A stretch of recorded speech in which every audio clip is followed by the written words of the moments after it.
Welcome back to Ditka Review. We've talked about the offense and the defense, but special teams have also performed pretty well. Kick returner Eric Gulliford, one of two guys who have really stood out, though. He is among the league leaders in both kickoff and punt returns. The Saints' return game really hasn't missed a step, despite the loss of former All-Pro kick returner Tyrone Hughes. And kickers Mark Royals and Doug Bryan have also done good work for this team. Bryan recently signed a long-term extension with the club. Field goals, he's been super. He is 12 for 14 on the season. Joining us now, as he does every week at this time, is Steve Court, former New Orleans Saints, a 9-year veteran. And Steve, you've got 7 games left to go with this team. Can this team salvage this season? Well, it depends on what your definition of salvage is, Jimmy. Just a few wins. It would be good. That'd be nice. That'd be nice. The Saints, what they really have to do right now is they got to stop turn the ball over. That's the biggest thing to do, is find a way not to turn the ball over and then find a way to score some points. If they can do those two things, they're going to be well on their way to at least winning a couple more games. Yeah, turnovers just clearly cost this team some games this Absolutely. Minus 19 in takeaways. That's dead last in the NFL. I think they've given up 34 turnovers. Fumbles are one thing. Fumbles, usually caused by carelessness. Second of all, interceptions. That's usually caused by poor pass protection, poor routes, bad reads. There's a number of different things, but those are the things that cause your interceptions. If they can figure out how to stop that, they're going to be way ahead of it. And turnovers, generally, they're the ones that turn the momentum around of a game also. Well, they do, and what they've done, the Saints in the past, they've taken the ball, they've turned it over. Any kind of drive that they would sustain, they turn the ball over deep in their end zone or in their end. And, of course, in the defense is with their heels at the goal line, and that's a tough act to follow. Mike Ditka talked about it earlier in the show. He thought his offensive line would be better. They are struggling. What is this team? How can they get this offensive line together for these final 7-game stretch? They haven't played well together as a unit, and you look at it 9 games into it, and you think, gosh, by this time these guys would certainly be well ahead of where they should be right now. They haven't come together with any kind of consistency on how to block the blitz. They haven't picked that up. They haven't. The biggest thing they failed to do, really, was from the standpoint is they failed to produce a running game. If you fail to produce a running game, you're going to have a hard time throwing the ball. You saw that graphic earlier. On first down, this team has been anemic, and that's really set up second and long, third and long, which really let the defense, I guess, to pin their ears back. Got to have some consistency on first and second down. If you don't have consistency first and second down, you put yourself in the hole in third down situations. The Saints offense does not have the horsepower to get themselves out of a third and long consistently, time after time. All right, Steve Court, stick around. Now, up next on Ditka Review, we'll check out the rest of the West. Darrell Green will join us with highlights of that 49ers-Cowboys game and an exciting finish between the Falcons and the Rams.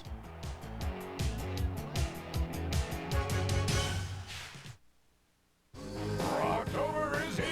We're turning up the savings every day on your favorite Toyota. Pick a day, any day this month, and save. Get tough 1998 Toyota Tacoma 4x4s, just $209 a month. Plus, save on Toyota's best-selling sport utility vehicle ever, Toyota 4Runner. Hurry before the volume is turned down on these Rocktober savings. Roll into All-Star Toyota of New Orleans, Crescent City, Lakeside, and Bone Brothers. When the Saints take the field against the Falcons, we want you to be in that number. Through DMI Travel, enjoy your Saints fan tours getaway package to Atlanta, a city of the Old South. While in Atlanta, you'll stay where the Saints stay at the downtown Marriott Marquis. Book your vacation package including tickets to the game, round-trip transportation, game transfers, and hotel accommodations. Experience an unforgettable football fantasy getaway, November 23rd, when the Saints play the Falcons. Coach Mike Ditka on how to know when you've made a great deal. There's only one way to tackle, one way to block, and one way to make a burger. My way. His way. He wants it flame broiled.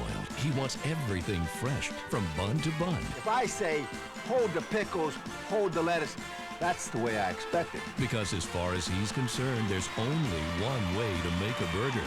My way. His way. So where do you think I go when I'm hungry, huh? The rest of the West is brought to you by Hibernia, official bank of the Saints. What do you want out of life? What will it take to get it? What are your best choices? So, what's stopping you? What matters to you? Hibernia, where service matters.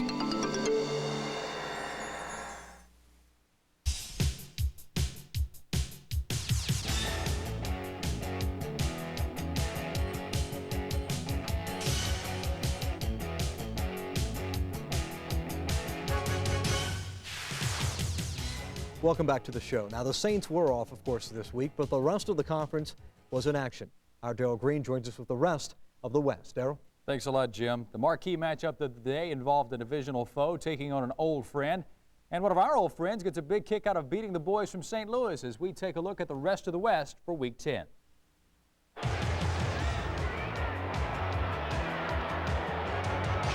San Francisco is 7-1, but they're wondering just how good they can really be. Defensively, there's little question. The Niners are the top-ranked stoppers in the league. And on the other side of the ball, even though the passing game is still a little subpar, the Niners have the #1 rushing offense. Still, the feeling in San Fran is that there's room for improvement. We're 7-1, but we're not where we want to be yet, said William Floyd online this week. The Niners getting the chance to find out what they're made of today against the Cowboys, and it was the boys showing the defensive wares early. Dion picking off Steve Young. It sets up the Dallas lead 7-0. Later in the second half, the Niners go up for good. Young to J.J. Stokes. The great catch. That puts San Francisco up by 4. They would win 17-10 the final. The Panthers seem to have turned the corner, at least record-wise. Last Sunday's win over the Falcons was their first win at home of 1997, not to mention their second straight, pulling them to 4-4. But they are yet to beat a team with a winning record. We definitely have not arrived, and nobody else around here better think we have, said Eric Davis online this week. Good reason. I mean, they have a lot of. The Raiders brought their league worst defensive unit to Charlotte. Tim Biakabatuga out with an injury. Fred Lane in. Lane, a rookie free agent, makes the most of the moment for Carolina, rushing for 3 of the Panthers' 5 touchdowns. Carolina wins 38-14. The Falcons and the Rams butted heads this afternoon in Atlanta. This one was a shootout. All tied at 31 with 2 seconds left. You guessed it, Morton Anderson kicks the game winner. The Falcons get only their 2nd win of the season. 49ers still in strict control of the NFC West, followed by Carolina. Atlanta, New Orleans, and St. Louis, of course, all leading, I guess you could say, off the bottom at 2-7. We've seen Morton Anderson win a few games like that before, haven't we? Steve Court, understandably, Mike Ditko doesn't want to say anything about his quarterback until he's talked to either, to his 2 guys tomorrow, Heath Schuler and Doug Nussmeier. Who do you think it's going to be? I think it's going to be Heath Schuler, and I'll tell you why I think so. I think several times after quarterbacks rode the pine for a couple of weeks, he gets a chance to digest and see what the defense is actually doing.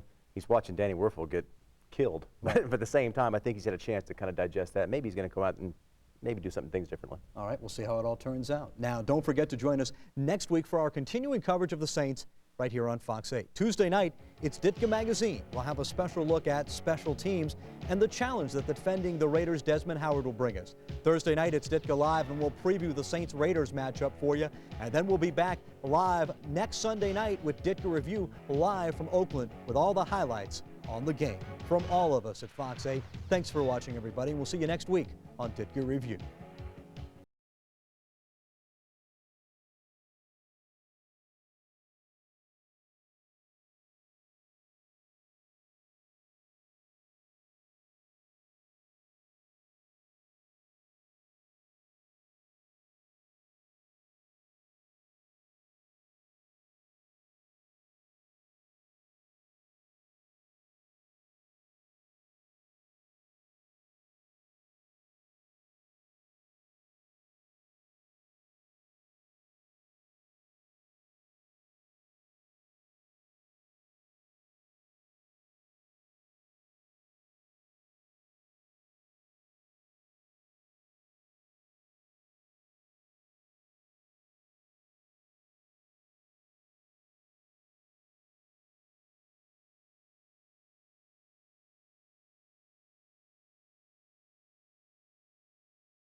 Emotions run high in Oakland as Mike Ditka fires up the New Orleans Saints for the second half of their season. Throughout the game, Ditka demands results. First from Xavier Uralian and the Saints defense. Then Ditka turns the heat up under starting quarterback Heath Schuler. In response, the Saints come through with the big plays and take advantage of good field position throughout the fourth quarter. Mike Ditka's enthusiasm finally pays off as the Saints win their third game of the season. Hi, buddy. I'm Jim Gallagher. Welcome live to Oakland, California, city by the bay, and this is Ditka Review. They say there is no such thing as an ugly win. This game may have actually tested that theory today. On a day when Mike Ditka almost blew a gasket on the sidelines, his Saints came up with a key 13-10 win over the Oakland Raiders. And we're going to break it all down for you in the next half hour here on Ditka Review. Coming up in the next half hour, we'll of course have our exclusive one-on-one with the head coach, Mike Ditka. We'll also have the Ditka Dynamos, the players who made the biggest impact on today's game. Steve Court will join us a little later on with his analysis, and we'll have the rest of the West. Let's head back out right now to New Orleans, where our Darrell Green has watched the game, and he'll have all the highlights for us. Darrell? Thanks a lot, Jim. What a game it was. Let's go straight to the videotape and take a look at things. First of all, Mike Ditka pacing on the sidelines like a nervous cat right before feeding time. And he had reason to be nervous early. The defense, they showed up. Winfred Tubbs, a big hit on Napoleon Kaufman. Kaufman coughs it up. Tubbs and company recover, but the Saints can do nothing with the football. Later in the first, Jeff George going to find Ricky Dudley, the big tight end. Rob Kelly getting his first career start for the Saints. Dudley sheds him like an old oak leaf. Ditka upset at Kelly. We got to have coverage, son. We got to have coverage. That play sets up the first TD of the day. Harvey Williams got to go over the top. The Raiders go on top 7-0 at that point. Saints offense still struggling. Heath Schuler drops, fires off the back foot, picked off by Dan Land. That's going to set up another field goal for Oakland. Oakland is going to go up 10-0 in the first. Mike Ditka, needless to say, just a little upset at Heath Schuler's pass selection. 10-3 Oakland now in the third. Saints defense going to make another big play as soon as Mike Ditka gets through. Fields and Johnson this time. George looking, there's nothing there. This is the 5th rated offense in the league, folks, and the Saints pretty much shut them down. They forced the punt. Watch Eric Gulliford. He's going to take it 38 yards up the gut, just inside the Raiders' 40. That's going to set up the Saints' first big score of the day. Bobby April, special teams coach for the Saints, very happy. First play of the fourth quarter, Ray Zellers. Next thing you know, it's tied at 10 apiece. The offense going to try and grind it out now. Let's run the clock down. Let's get out and score the winning points. Schuler, the big gainer to Hastings. Things looking good. It's nullified, waved off after the penalty. Mike Ditka definitely not happy with his team, a little more infuriated with the officiating. Going to get an unsportsmanlike conduct call right here after going out of the field.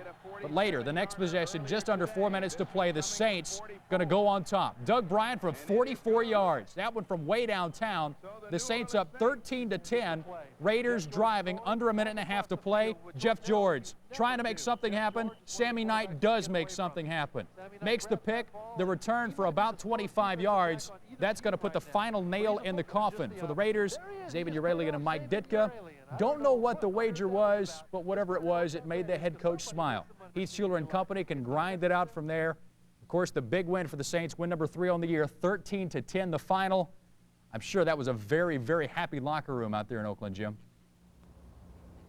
Darrell, you're right. It was a very happy locker room for the Saints. They've been looking for this third win of the year for a while now. Our Joe Trahan was our guy in the locker room, and here's Joe. Jim, for the first half of this ball game, it looked as though nothing would change for this Saints offense, even after a bye week. But after a spark from Eric Gulliford in the second half, the Saints offense does just enough, and they walk away with their first win in the past 4 games. I really get tired of Mike Ditka talking about how good other teams' return guys are. I like to think that I'm the best in the business, and he's told me that. So once you get to know what Mike Ditka is all about, he's such a competitor, and he wants to strive to do his very best as a coach and whatever it takes. And he gets fired up about it. He gets excited. He gets hot-headed sometimes. But I think that's what makes our team have that drive and that willingness to do better. And I think it put us over the top today. But you guys pitched a shutout in the second half, and that was just what the doctor ordered. Hey, that's what we get paid to do.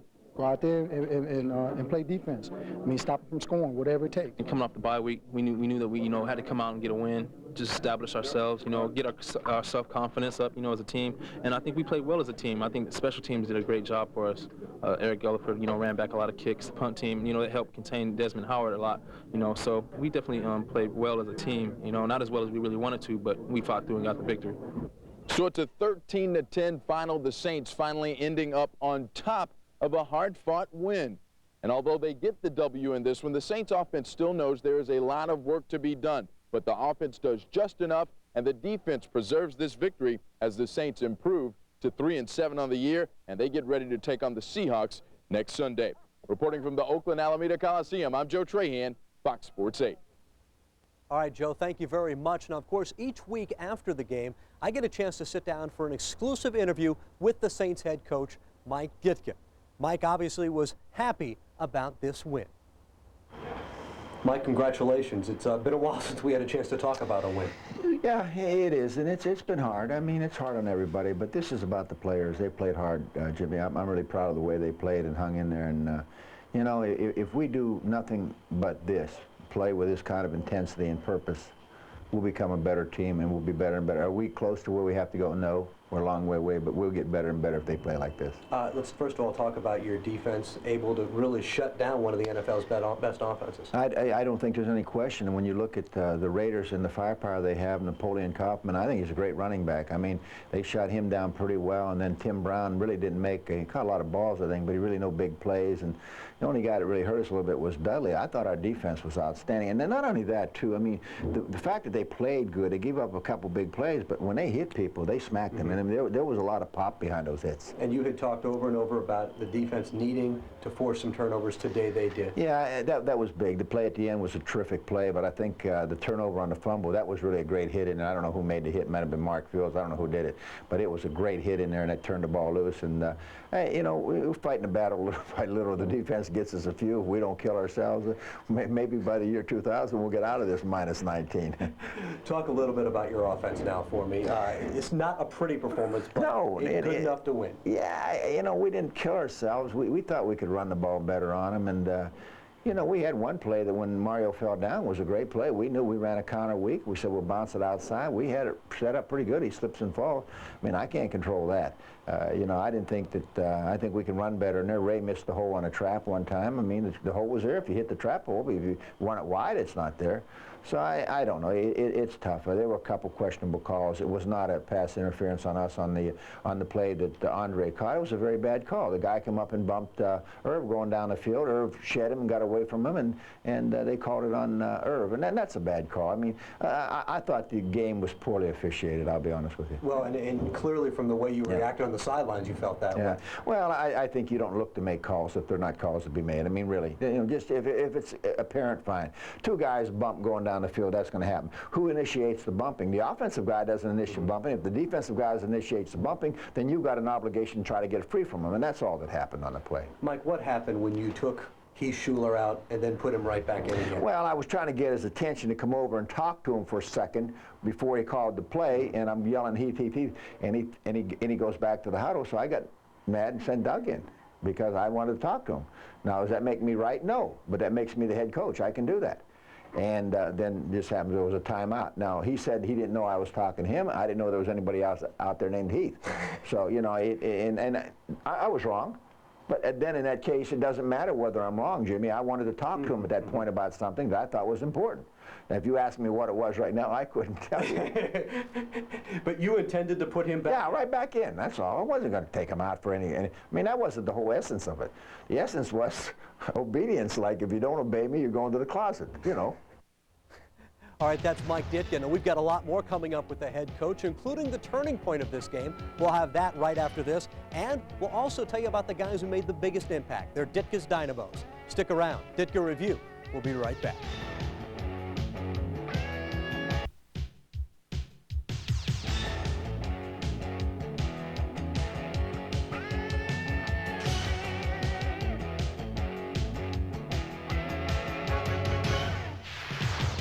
Hi, everybody. I'm Jim Gallagher. Welcome back live to Oakland, California. We are live here on Ditka Review. It's time now to continue our conversation with the head coach of the New Orleans Saints, Mike Ditka. And we get started this time with the plays that really turned this game around.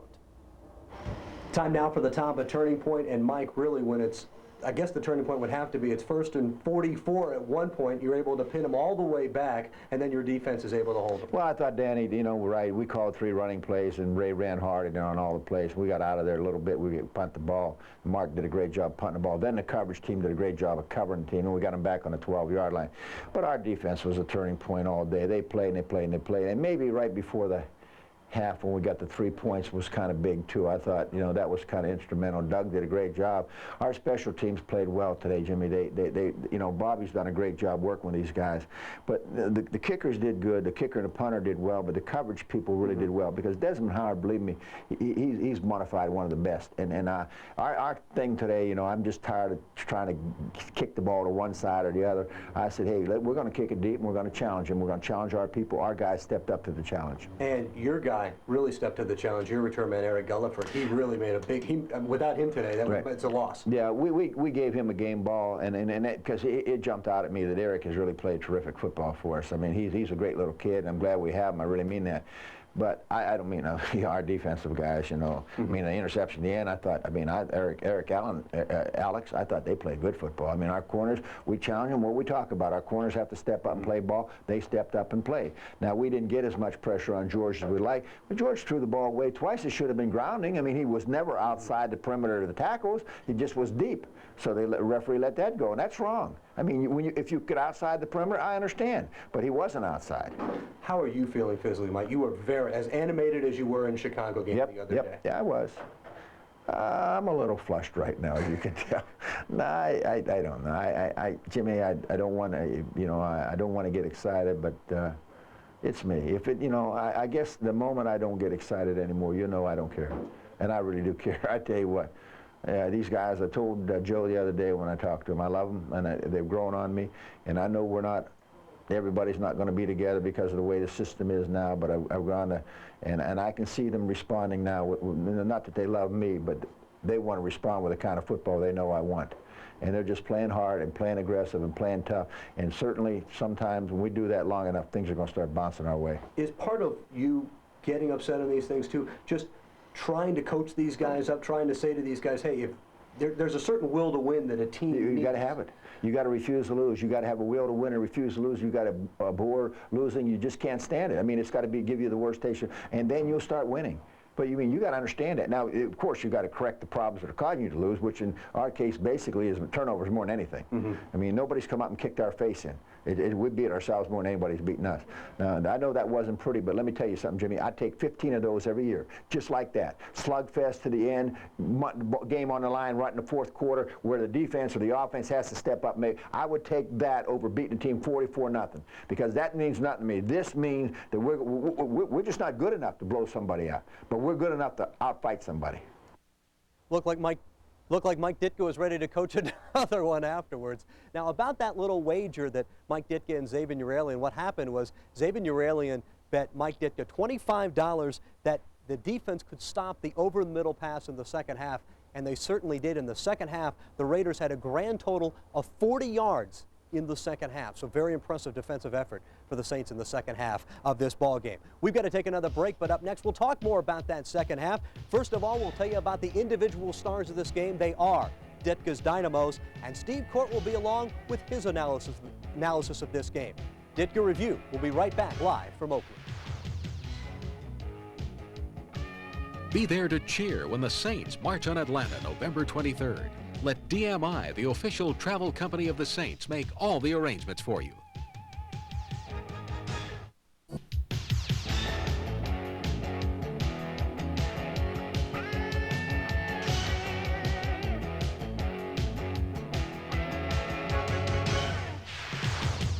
Welcome back to Oakland, California in this special live edition of Ditka Review. We're in the other city by the bay, where earlier this afternoon the Saints beat the Oakland Raiders 13-10, the final score.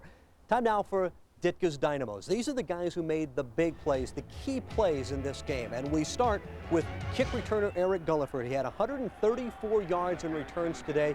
His punt returns, 2 in particular, really set up crucial plays for the Saints. One set up the touchdown. This game would not have been won today without Eric Gulliford's contributions.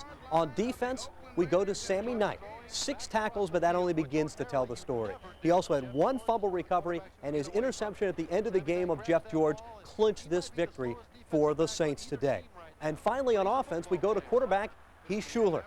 Even after Mike Ditka chewed him out and pulled him out for a play, Shuler came back in and led this offense to 13 points. 21 of 34 on the day, 181 yards passing. So a decent effort today from Heath Shuler. And the most important thing the Saints team did is it didn't beat itself today. Now it's time to join our analyst. Every week we're with Steve Court, the former 9-time. He played for this New Orleans Saints for 9 years, and Steve Court joins us now live from our studios back in New Orleans. And Steve, let's first talk about the impact of the special teams on this game. Eric Gulliford in particular really made a big difference, didn't he? Boy, he stepped up today. You know, we were talking earlier about number 30 offense going against number 30 defense.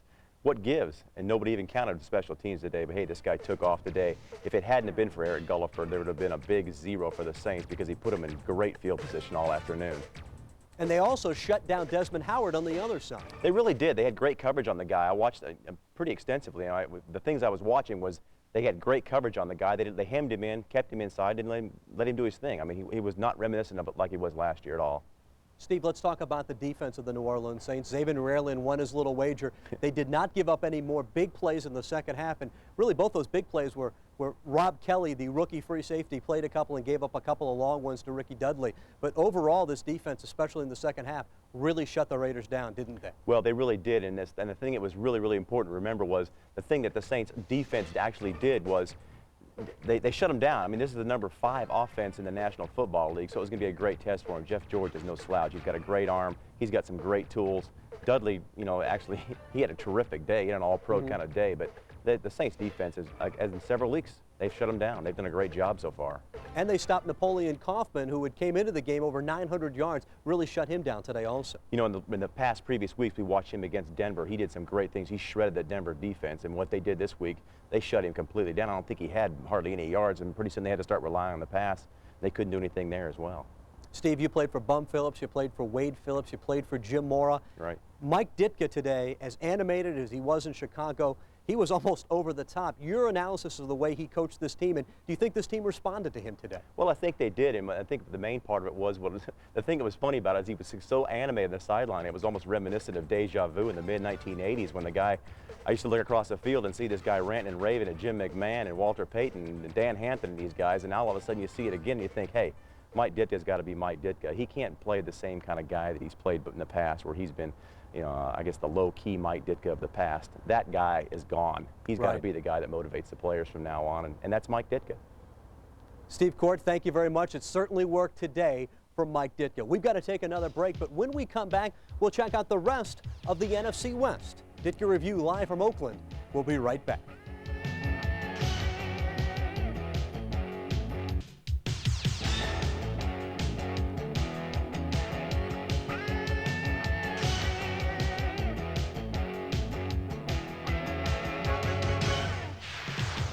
Welcome back to this live special edition of Ditka Review from Oakland, California. Let's head back to the studio now where our Darrell Green has been keeping his eye on the rest of the West. Darrell? Thanks, Jim. Everybody in the NFC West playing out of division in Week 11. Of course, the 49ers taking a Sunday off. They play Philadelphia in Philadelphia tomorrow night. But the rest of the West had their work to do today.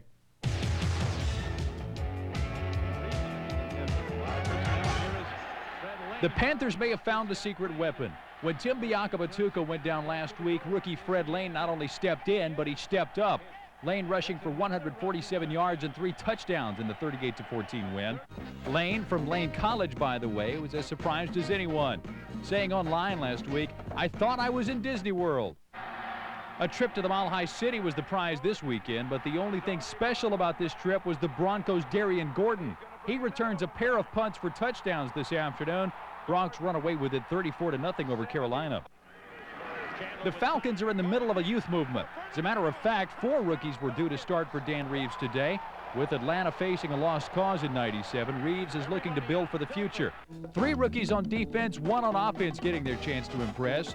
They were looking for some changes, and I think that the rookies have brought that, says quarterback Tony Graziani. The Falcons taking on the Buccaneers today, and it was another rookie doing most of the damage.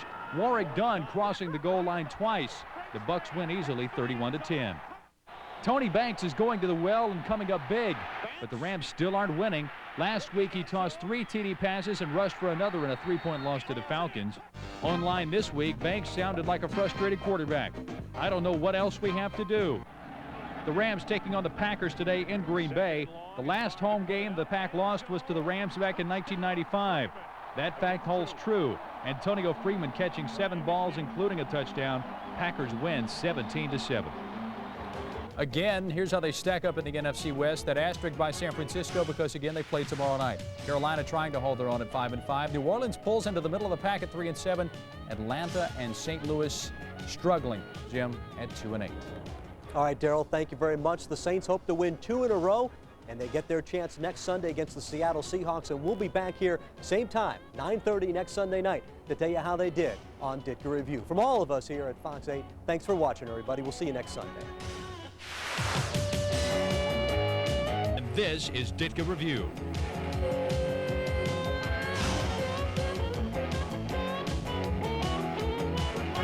Mike Ditka authors an emotional thriller starring the Saints and the Seahawks. The first chapters are dedicated to the battle of 2 defenses as the Seahawks take advantage of Heath Shuler's character flaws. Ray Zeller steps up in the middle chapters and becomes one of the Saints' key players. In the climactic finish, Saints special teams come to the rescue and set the stage for the thrilling conclusion. With help from Mark Fields, Winfred Tuff saves the day as the Saints prove victorious in overtime. All right, buddy, welcome to this evening's edition of Ditka Review. Today's game against the Seahawks, one of the wildest games Saints fans have witnessed in quite some time. With all the twists and turns of a mystery novel, you had to wait until the final page of the final chapter to find out who done it. By now, you already know. The Saints did it. They won.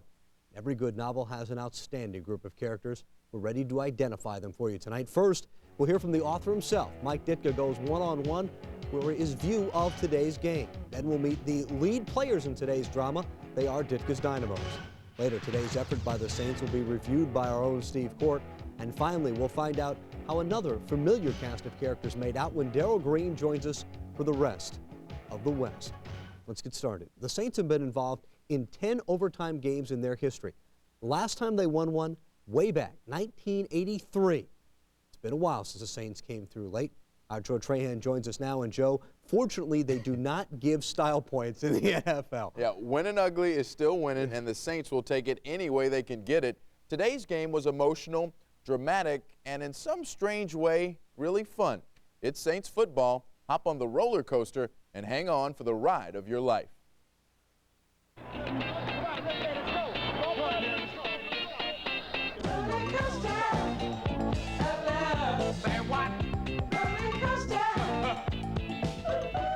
It was like a roller coaster ride out there today. There should have been signs posted up, you know, if you're pregnant or think you're pregnant, please do not enter the game. The Saints take a dip in the second quarter when Heath Shuler throws it right to Darrell Williams, and he takes it 44 yards to put the Seahawks up 10-zip. Special teams get the Saints back in it. Rookie punter Cal Richardson, replacing Rick Tootin this week, fumbles the snap, and Chris Hewitt recovers at the Seattle 33. Ensuing drive, 4th and goal at the 1, Ray Zeller slams into the end zone to make it 10-7 at the half. As an offensive unit, you know, we were pumped up, and the coaches had confidence in us that, you know, we could get it in. You know, Fred came in, you know, threw a great block from the offensive line, had a good surge, and, you know, I was just, you know, pumped up and was not going to be denied and was able to punch it in. After a scoreless third quarter, Zellers finds the end zone again, this time from 2 yards out, to give the Saints their first lead of the game, 14-10. Then, more great special teams. Hewitt shoots the gap and blocks this Richardson offering. The Saints get 3 out of it and take a 7-point lead. I had got through free on the previous time. I got through free and I just missed it. I knew if I got through the second time, I was going to get there. Shuler ends his day by throwing his second pick of the game on the 3rd and 13 play, and Williams returns it to the Saint 39. Warren Moon responds. On 4th and 5, he hits James McKnight, who breaks a tackle and goes 34 yards for the game-tying touchdown. St. QB Doug Nussmeier gets the call, but after driving the team into field goal position, he and Zellers misconnect on the handoff. Threat over. I know we're in Doug's range, and I walk in the huddle and tell those guys, hey, whatever we do, let's take care of the ball, not do anything stupid. You know, we're in his range. They put it on the carpet the next play. I was sick. Seattle with one last chance to win it in regulation, but Todd Peterson is wide right from 45, and we're headed for extra minutes. On the first play of overtime, Winfred Tubbs steps in front of this moonshot and sets up the Saints to win. Doug Bryant from 48 for the victory. Nothing but net, and the Saints survive the 20-17 overtime thriller. Although the Saints make it a lot harder than it should have been, they come up big late. This defense has talked all year long about making that crucial play, and today, Winfred Tubbs does just that. It looked real big, you know. It looked like the ball was in slow motion, and you know, I just praise God. Like I said, he put stickum on my hands. I stuck my hands out there, and you know, it stuck to my hands and caught it. It's fun to watch. I don't know if I'll make it after 2 weeks in a row like this. You know, who knows? We'll see what happens.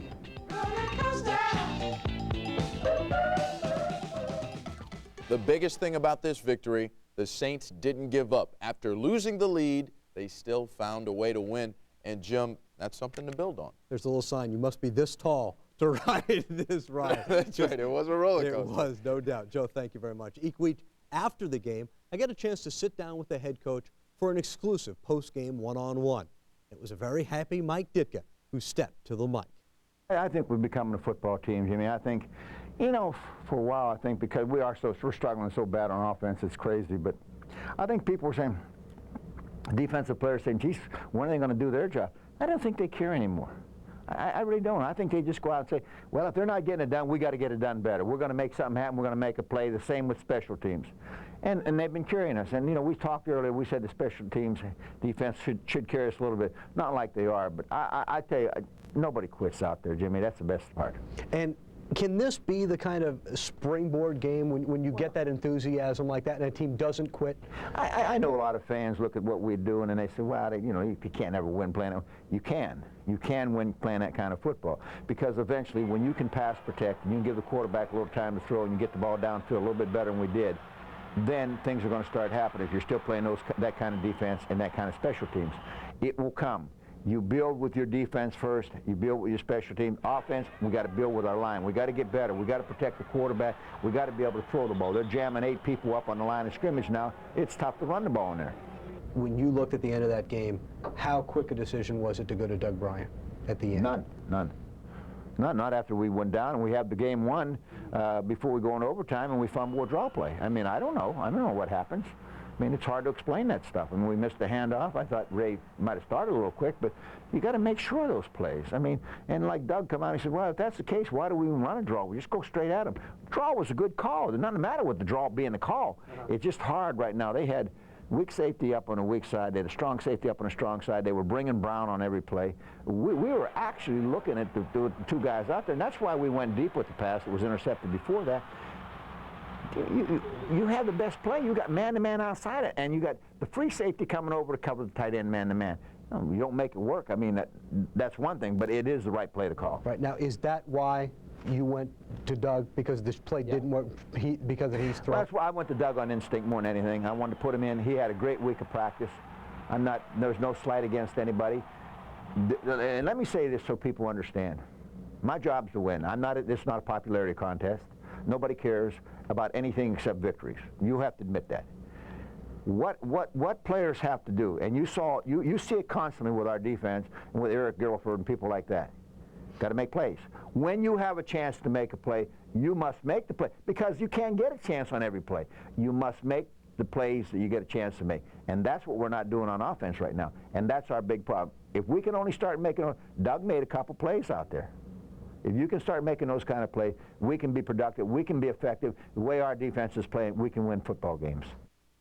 All right, we are just getting started breaking down today's game between the Saints and the Seahawks. Coming up, we'll continue our conversation with Mike Ditka and get his take on the turning point of this game. Then we'll hear from the Seahawks themselves for their thoughts on the Saints And we'll introduce you to the Saints' impact players. Ditka Review will be right back.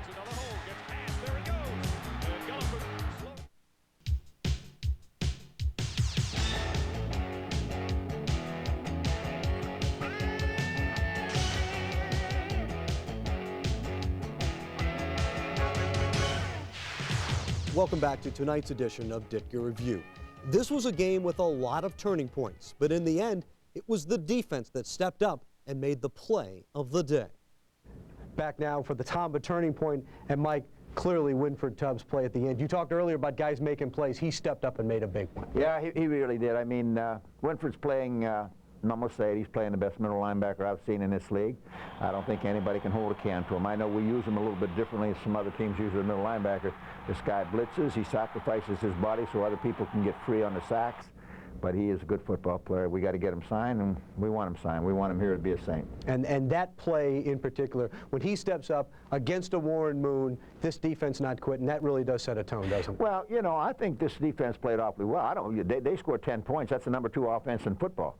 In the National Football League, they scored 10 points against our 10 points. We gave them the one, and actually we gave them the other one, if you want to really look at it. I mean, our defense, I don't care how much yardage.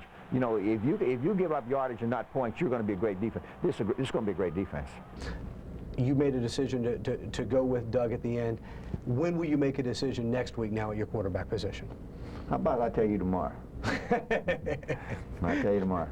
Is it a tough decision for you, though? It is, because I have a lot of respect and love for Heath. But right now, I have a lot of respect for 58 guys or whatever we have on this football team. 50, I don't know how many, it's 53.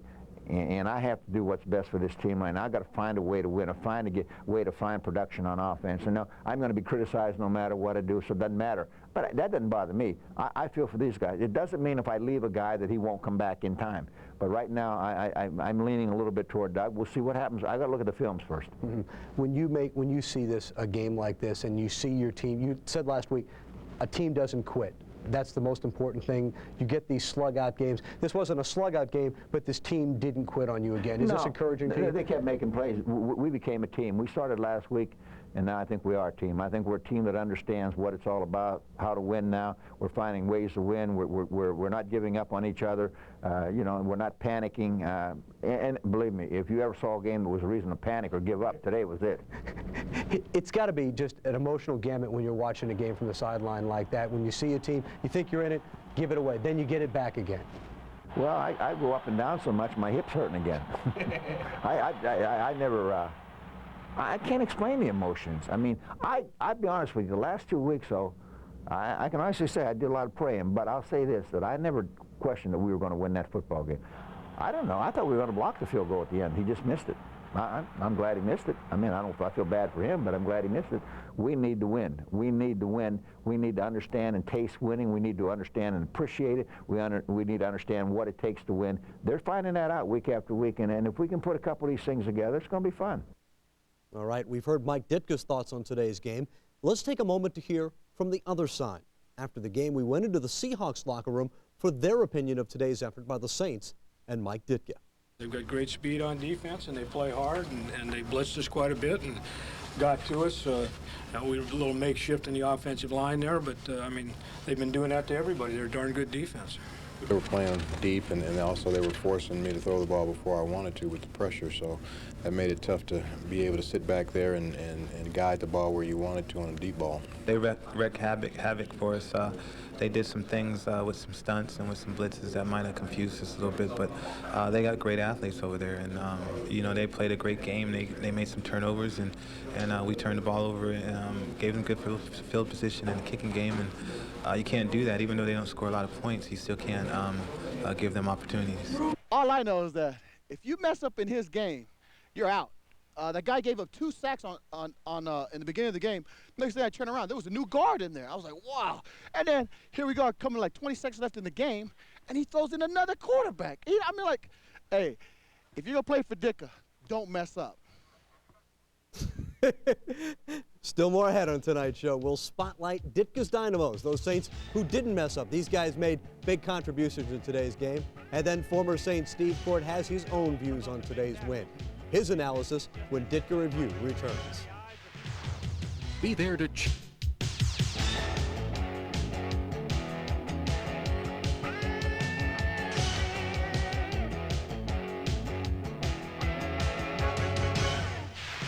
Welcome back to tonight's show. Each week we salute the game's best. They are Ditka's Dynamos. On offense, we go with fullback Ray Zellers.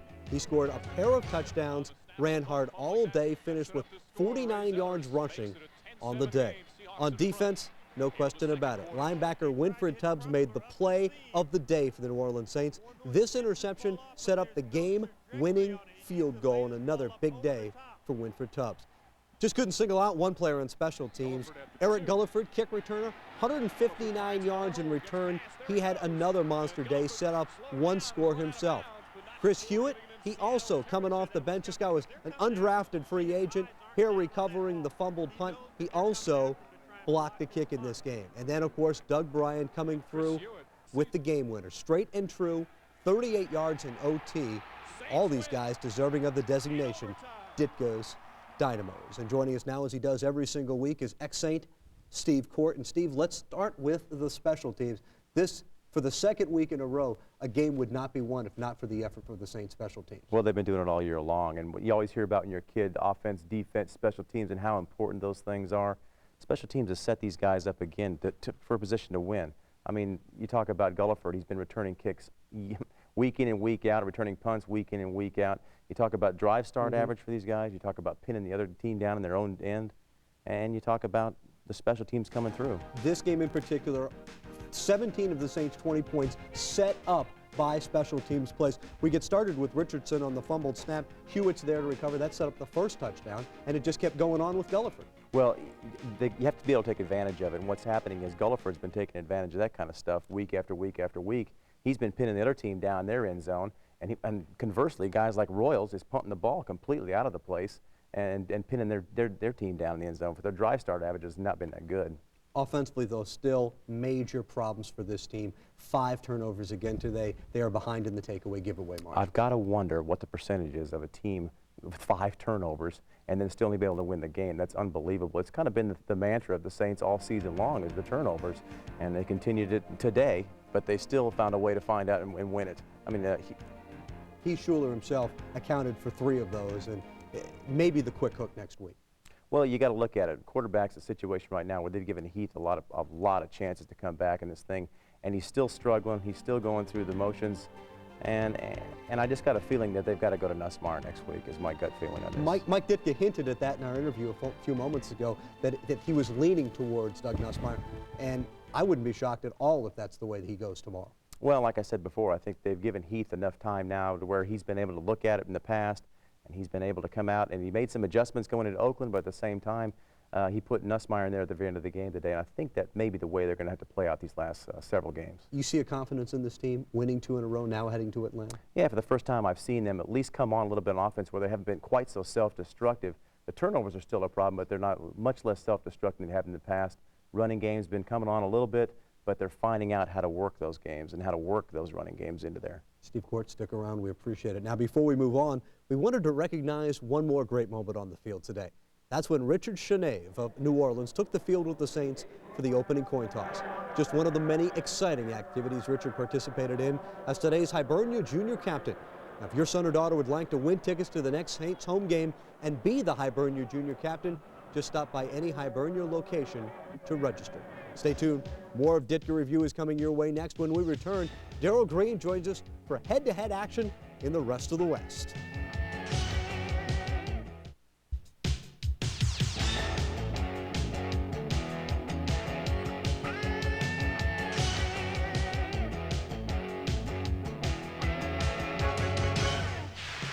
Welcome back to Ditka Review. While the Saints were taking on the Seahawks today, the rest of the NFC West was squaring off against each other. Here's our Darrell Green with the story. Darrell. Thank you, Jim. The game of the day going down by the Bay. Little rhyme for you there. The Niners out to get back on top in the division, and the Falcons look for a sweep against the Rams as we spy on the rest of the West for Week 12.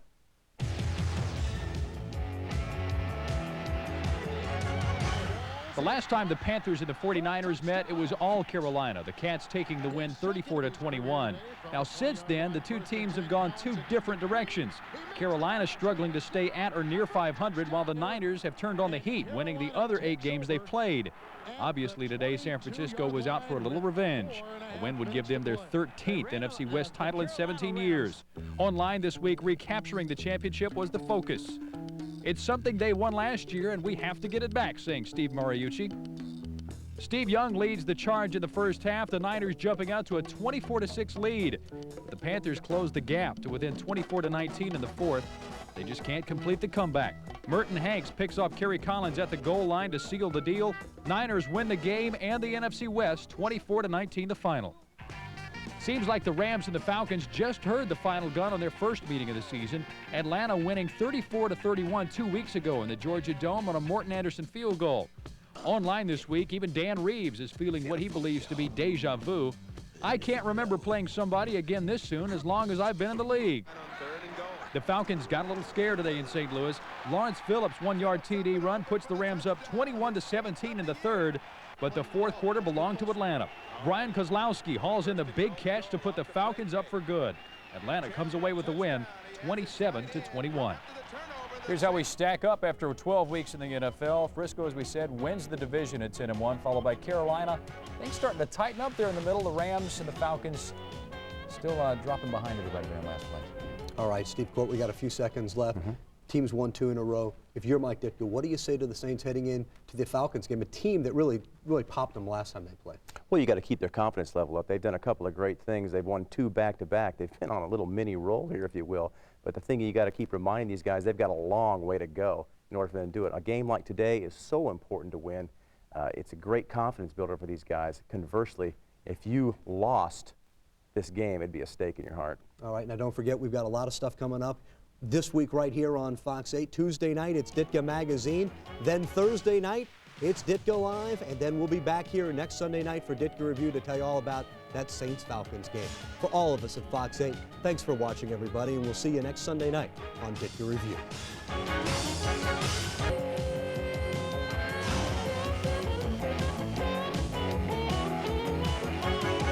The New Orleans Saints take a 2-game winning streak on the road to face the rival Atlanta Falcons.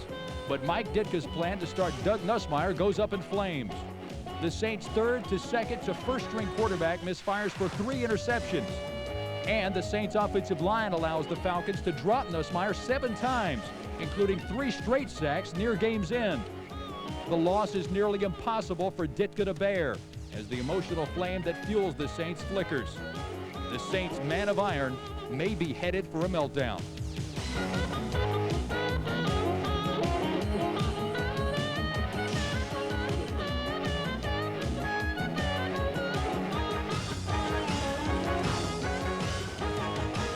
Good evening, everyone. Welcome to what will be a unique look at the Saints and the Falcons. Mike Ditka burns to win. He has a passion for the game of football. But today's game extinguished that passion and left a man on the verge of quitting the game he loves. Here's how we're going to break it down for you. The coach will talk exclusively about his thoughts on his job as head coach and the job he's done with this New Orleans Saints team. Then, despite today's loss, we'll also recognize those players who continue to stand out. They are Ditka's Dynamos. Later, former Saint Steve Court will give us his unique perspective as an ex-Saint on the status of this club. And finally, Darrell Green will bring us up to date on the rest of the West. Let's get started. If ever a man embodied the National Football League, it is Mike Ditka. He's been a winner as a player. He's been a winner as a coach. It is a spirit and an attitude that he has tried to bring to these New Orleans Saints. But today's performance left him beaten, a man on the verge of quitting, a man without any answers to the many questions that have plagued him since this season began. Joe Trahan joins us now with some of those questions. Joe, it was just a beaten Mike Ditka that met with us after this game. Tons of questions like, can this offense get any worse? It was Doug Nussmeier's turn to try and jumpstart the anemic offensive attack, but the lefty struggled.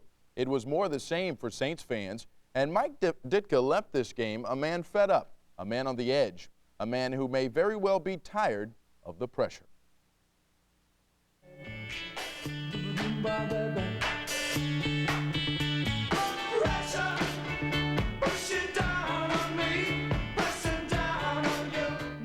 They broke me down today.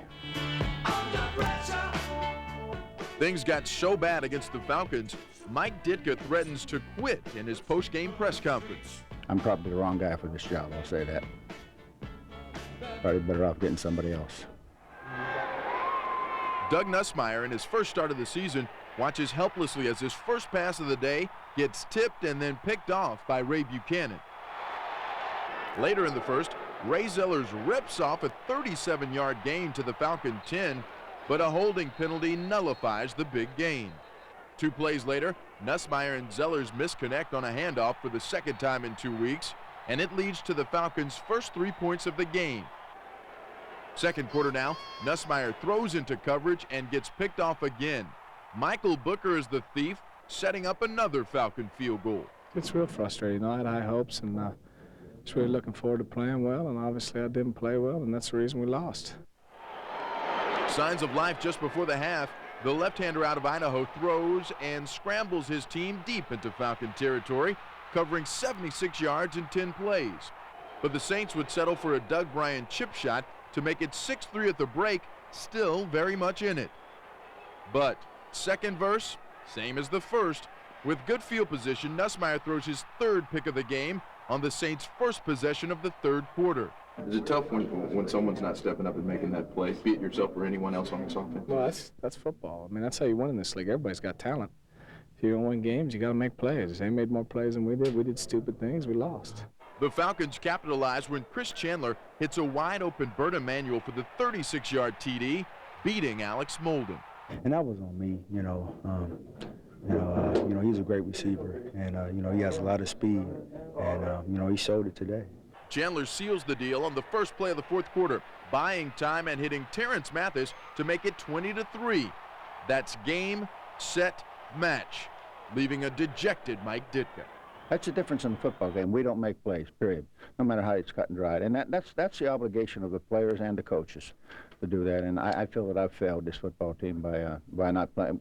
By playing the way we play today, really, I really do. When you're so used to winning all the time and you have to deal with all this frustration, it's real low. It's a low point right now, and I think he's just learned how to deal with it right now, and that's just his way. The frustration is certainly understandable on his part. I mean, you got a few guys in here just as frustrated he is. You got a few guys that don't care. As I said, God puts people in places for reasons, and he probably put me here to be humbled, and I deserve it. Under pressure.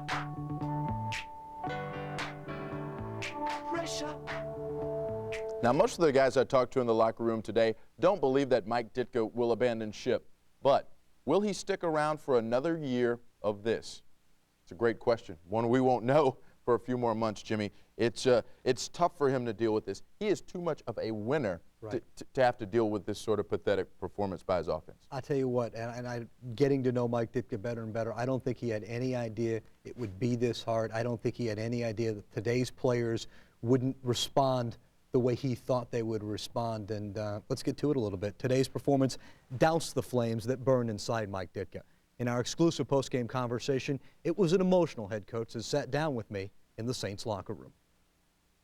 Mike, after the game, some comments from you. Quote, "I don't have it anymore. I'm thinking of quitting." Would you expound on that, please? Yeah, I don't. I'll make a decision, after the season's over. But I don't think I'm doing this job justice right now. I really don't. We're not very good at an offense, and these are people I assembled and brought in, and therefore the responsibility becomes mine. It doesn't become anybody else. I don't blame the players. We just don't make the plays that we have to make, but then I have to take the responsibility for that, because I really thought we could make the plays with the people I brought in, and we just can't. Is it a lack of evaluation, guys not stepping up and making? I think I've done a horrible job, and I must have done a horrible job in that area, because I just felt that we would be a lot better than we are, and we aren't. It's got to be me. It's got to be my evaluation. Can't be anything else. Last week you said this team came together. Does it come apart that quickly? Well, you got to give this team something to believe in. There's no reason they should believe that we can do anything offensively. We've demonstrated no part of the offense that'll work, individually or collectively. It's very hard to keep asking your defense to play their heart, which they did. They played their heart out. 4 turnovers or 3 turnovers in the first half. They had 6 points on the board. That's all. They played their hearts out. Yeah, they give up a couple plays. That's going to happen in a football game. But eventually it just gets old. You know, it's the same old thing. We are a TEAM. It's a team. It's three segments of a team. It's offense, defense, and special teams. And we just can't keep. And I said we couldn't keep playing with two segments of the team and expect to keep winning. It wouldn't work that way.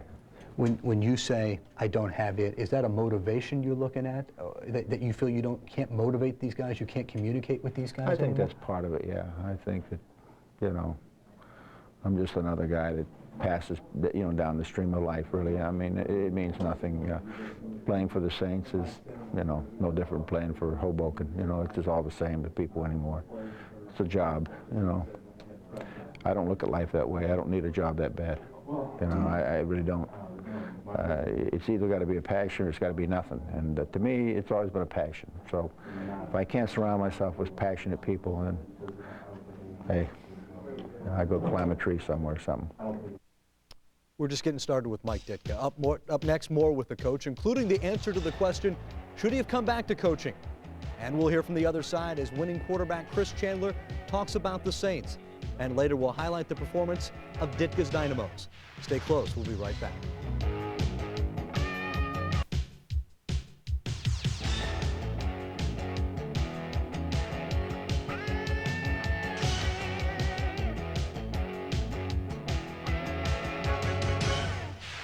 Welcome back to Ditka Review. Mike Ditka took this loss hard, real hard.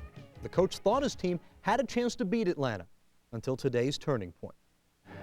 Back now with Saints head coach Mike Ditka. Time now for the Tamba turning point. And Mike, I guess the turnovers combined with when Emmanuel catches that touchdown pass, that was really the backbreaker in this game.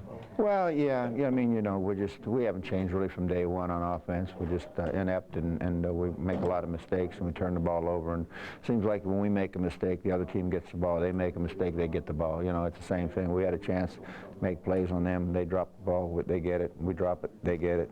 You know, we have all the excuses in the world. We're using dummy audibles. I don't understand it. One series, there's no problem. Then all of a sudden, nobody can hear anymore, and you know, the guys going the wrong way. The ball's not being handed off. It's on the ground. They recover. It's you know, after a while, it just gets. And I think that comes down to me. You know, I took the responsibility for the offense. I'm not pointing a finger at anybody. I'm just saying it's a little frustrating for me. I just. Mike, but not to let you off the hook, Mike. But you're not blocking. You're not tackling, you're not running, you're not throwing these interceptions. Yeah, but that's, you know, the head coach is hired for more than the title. And it's my job to instill in these men a passion and a will to win. And a discipline to do the things the way they have to be done in order to best accomplish that. Somewhere along the way I've failed, that's all. That's a fact. I mean, I have failed. And not that I haven't failed before in my life, but it hurts too much right now. I just, you know, maybe I'm saying something I shouldn't even say today, but like I said, I'll evaluate it over the next 4 weeks, but it hurts a lot right now. That's all I want to say. Mike, and this is just emotion right now for you, but did you make a mistake coming back to this team, coming back to the game? I don't know. I might have. I mean, maybe the game has passed old Mike by. Maybe all the experts are right. We've heard from the Saints players and we've heard from Mike Ditka. Let's take a moment to hear from the Atlanta Falcons themselves. After today's game on Fox, I caught up with Chris Chandler and defensive tackle Travis Hall. You know, we had some big plays. Burt escaped that bump real good on that deep route, and we came back to it a few other times and hit him again on a deep post. But shaky start, and we hung in there and made some plays we needed to. What does this win mean to this ball club, Chris? Well, you know, starting at 0-5, and now since then we've been playing a lot better. Second half, I think, you know, we're 3-1 since second half of the season, and that's kind of what we're looking forward to. You know, Tampa Bay finished real strong last year, and look what happened to them. And we're just trying to kind of do some of that, come out strong in the second half and have a good offseason. It was a very exciting day for us. First half, they came out, they ran the ball a lot, spread the receivers out, and threw the ball quick, and it didn't enable us to come after them. We were very fortunate to get some turnovers and do a great job.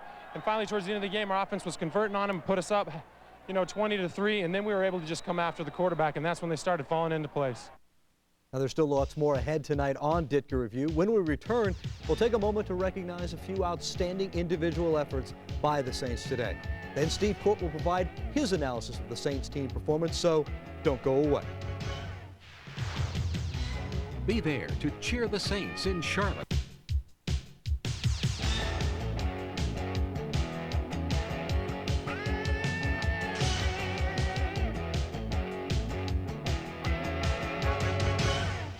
Thanks again for joining us tonight on Ditka Review. The hope of a strong finish by the Saints in the second half of the season is in serious doubt, but a few players did stand out today. Let's take a moment to meet Ditka's Dynamos.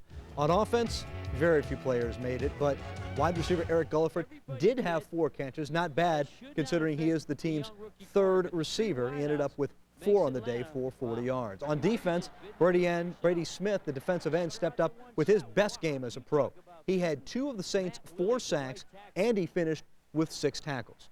And on special teams, punter Mark Royals finished with an average of over 48 yards per punt, and he continues to be among the league leaders.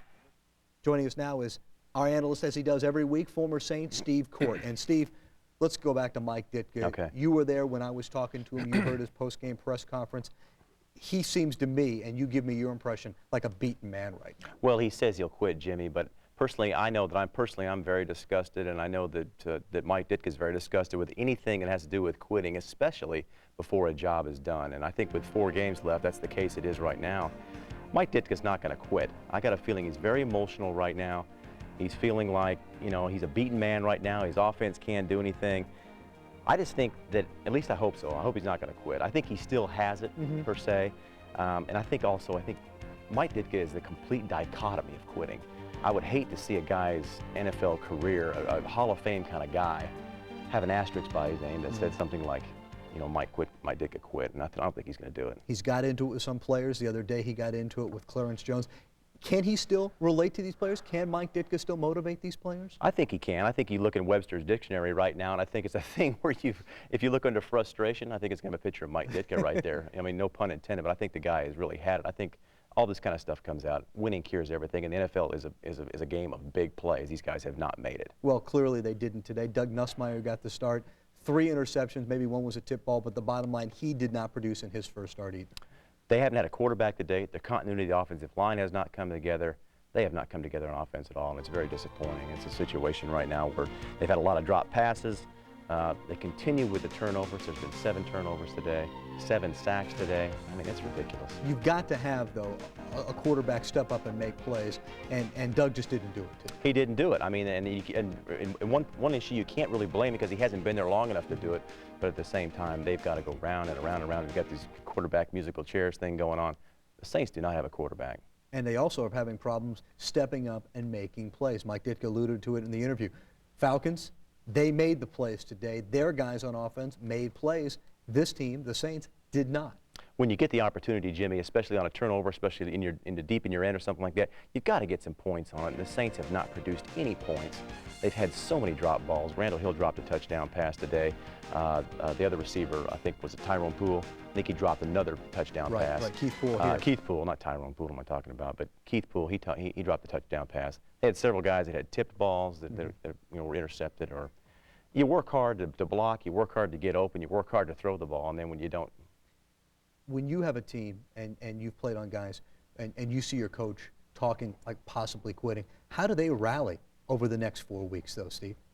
Well, that's a tough deal, and I wish that Mike Ditka hadn't have said that, because I think it's a situation, like I said before, I think it's disgusting that Mike Ditka would even think about quitting right now. It's the complete dichotomy of the guy. That's got the guy stands for. It's not what he's all about, and I don't think he's going to do it. I think he's emotional. Probably a lot of it was just emotion on the heart of the moment. Steve Absolutely. Court, stick You around. bet. We've still got to take a little break, but up next, more on Ditka Review. When we return, Darrell Green will update us on the rest of the West, so stay right where you are.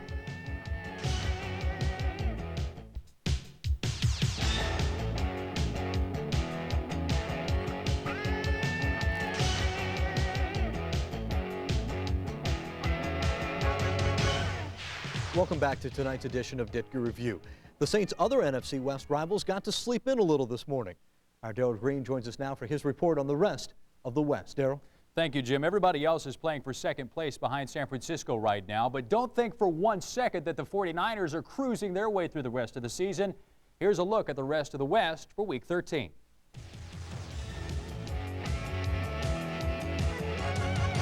One would think that the 49ers wouldn't have much to play for today. But after wrapping up their 13th NFC West championship in 17 seasons last week, the Niners decided there was still plenty of work to be done. Online this week, tight end Britt Jones spelled it out simply. San Francisco wants home field in the playoffs. His quote, That's driving me, and I think it should be driving the other guys. The Niners took another step towards staying home today. Offensively, San Francisco was not at their best, but Steve Young threw for a pair of touchdowns against the Chargers. That's all they needed. San Francisco holds on for the win, 17-10. The St. Louis Rams lost a major cog in their wheel earlier this week. The Rams cutting Lawrence Phillips after he missed another team meeting and a practice. Phillips had racked up 633 yards in 11 games for St. Louis. Head coach Dick Vermeil was pensive online this week. His quote, "I'm very disappointed it came to this. I care about the guy. I really do." The Rams could have used Phillips today against the Panthers. Carolina using the big play. Kerry Collins hooking up with Ismail for 59 yards on the score. The Rams' only touchdown coming off a defensive play. The Panthers hang on, 16-10 the final. Daryl, thanks for the knowledge. Let's check out the standings as we see San Francisco dominating the NFC West at 11-1. Then Carolina, the Falcons move in front of the Saints, 4-8, both teams, but the Falcons, of course, have beaten the Saints and swept them for the third straight year. And the St. Louis Rams fall to 2-10 on the year. Back now with our analyst, Steve Court. Tomorrow, Mike Ditka will have a press conference at 3:30. What do you expect him to say, Steve? I think the eye in the sky don't lie. And what I mean by that is the tapes. I think he's going to look at the tapes, and I think he's going to say, you know, it was really kind of bad, but it wasn't as bad as I thought it was, and I think I've had some time to sleep on this thing, and I think maybe I'm going to stick it out for the next 4 games, and hopefully management will come through next year and have some of these guys back. Hopefully Tubbs will be back. Hopefully the defensive lineman Joe Johnson will be back, and the other key guys are going to be back. And I think if they begin that way, thinking that way, I think he's going to come around. Well, and I think just looking at this team, there's the emphasis has been on the defense. The emphasis hasn't been on the offense. And until you put the first-round picks into this offense, it's going to be hard to rebuild this team in 1 year. That said, it's going to be hard to rebuild Mike Ditka's psyche after today, too. Well, he's been beaten down, and the guy he's been trying like crazy all year long to pull something out of a makeshift offense. He's had really no quarterback. I think they kept Heath Schuler in the game long more than they should have, and at the same time they have nobody else to back him up. So I think when they come around to the point of getting the offense together and being kind of conclusive, then I think they'll start doing some better things. Defense has played great all year. All right, Steve Court, thank you very much. Now, don't forget to save some of your holiday time for our continuing saga of Mike Ditka and the New Orleans Saints later this week. On Tuesday night, Ditka Magazine will feature the career of recently inducted Saints Hall of Famer Stan Brock. Thanksgiving night, Mike Ditka returns to talk about the Panthers and face the questions of our studio audience. It's Ditka Live, 9:30 on Thursday. And we'll be back here same time next Sunday night to recap the Saints and the Carolina Panthers. That is all we have for this week. We want to thank you very much for joining us from all of us at Fox 8. Thanks to our staff, and thanks to you for watching tonight. We'll see you next Sunday night on Ditka Review. Good night, everybody. Fullback, Buford Jordan. And Buford, you must be excited about the big Montana State McNeese game this weekend. Oh, definitely, Lake Charles? Shit, that's the only thing good in the state right now. And you're going home for the holidays, so you get a chance to go to the game? Yes, I am, and I'll get a chance to check out my old alma mater. Good. And, hey, it should be some fun. All right, let's talk about something not as fun. The New Orleans Saints. The problems on offense.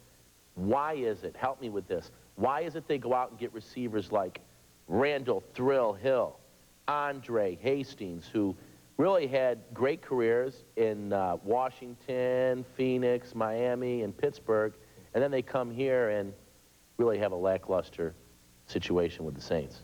Wow. You know, you can't just put it on those guys, too. You know, I mean, the whole offense is really playing bad.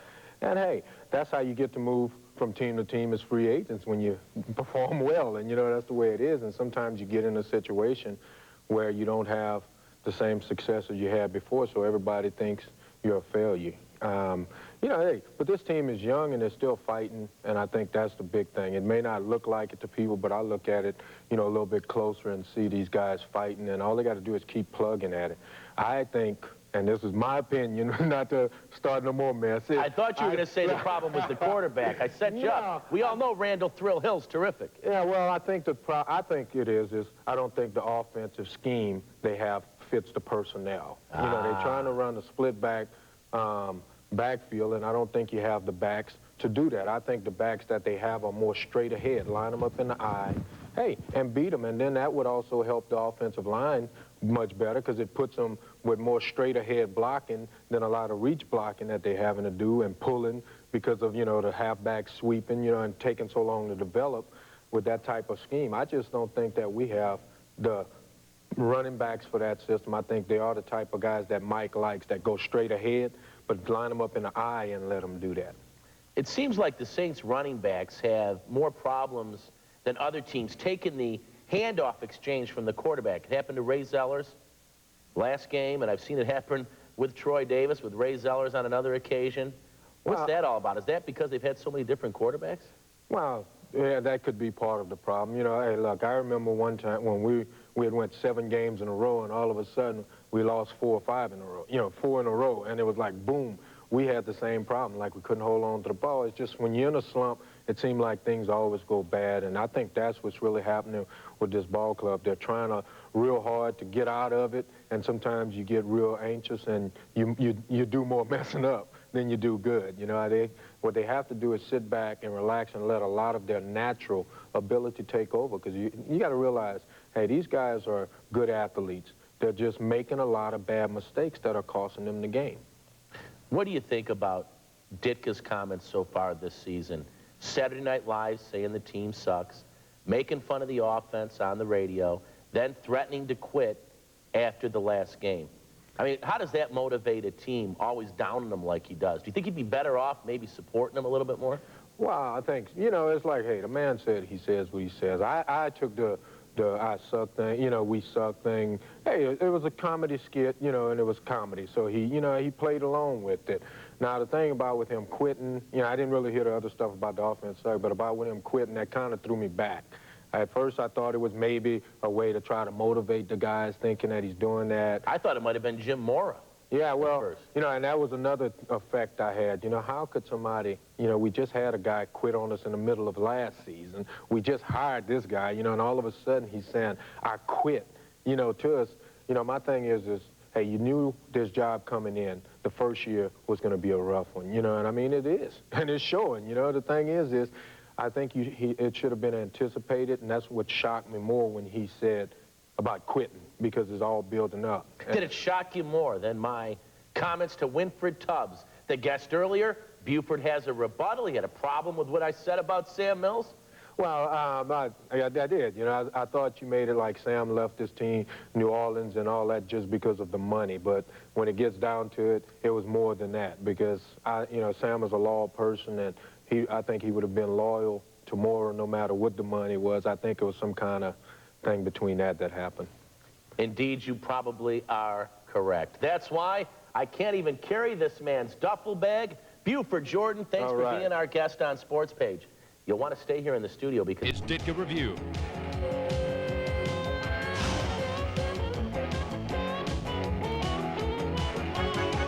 Mike Ditka and the New Orleans Saints travel to Carolina in search of a Thanksgiving treat.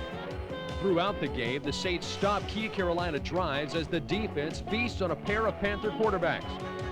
And with the defense creating mistakes, the Saints offense chews up valuable yards and converts Panther errors into points. Even Saints special teams show up to earn their piece of the pie, taking points away from the Panthers and setting up Doug Bryant's 3rd field goal of the day. It's a complete team performance that Mike Ditka can be thankful for as the Saints savor victory on Thanksgiving weekend.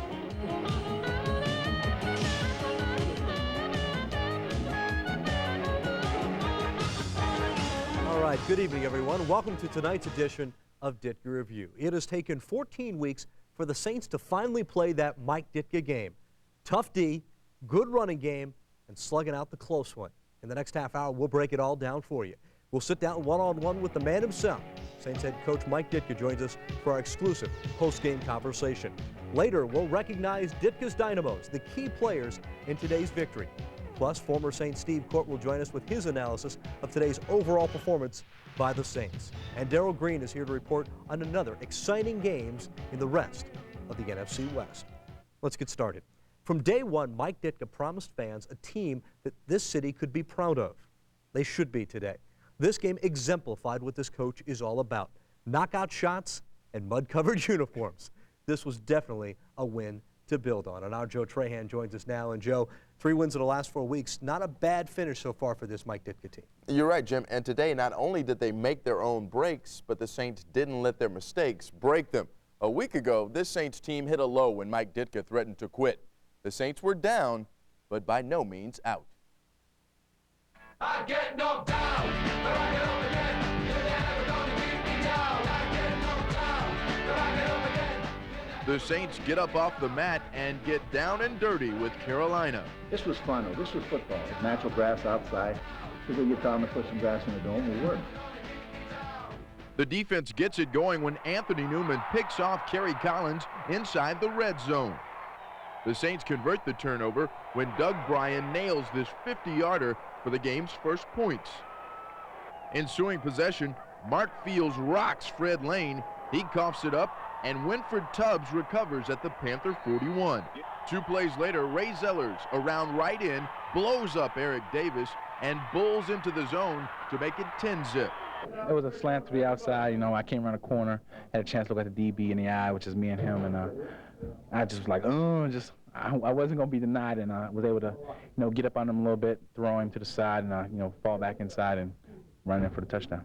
The Saints D comes up big again when Sammy Knight picks off Collins deep in Saints territory. Doug Bryan follows it up this time by drilling a 51-yarder.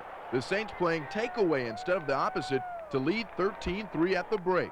What causes that is the offense being able to run the ball, being able to possess the clock, getting some points. And now the opposing offense says, hey, well, we can't just dink and do it here. We have to try and go the ball downfield. And when you do that, the defensive backfield just came up big today. Panthers roar back in the second half. 4th and 9, Collins to Raheem Ismail for 35 to set up the Panthers' first TD. First play of the fourth quarter, Fred Lane bounces off a pair of Saints and cuts the lead to 3 with the TD, make it 13-10. Later in the fourth, Andre Hastings, subbing for the injured Eric Gulliford, muffs the punt and gives the Panthers prime field position at the Saint 24.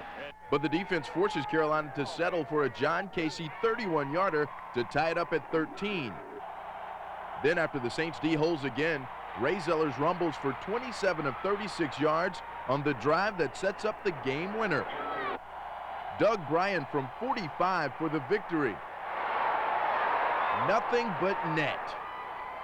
So after being shut out for most of the second half, the Saints offense comes through in the clutch, driving to within Doug Bryan's field goal range, and Mr. Bryan does the rest.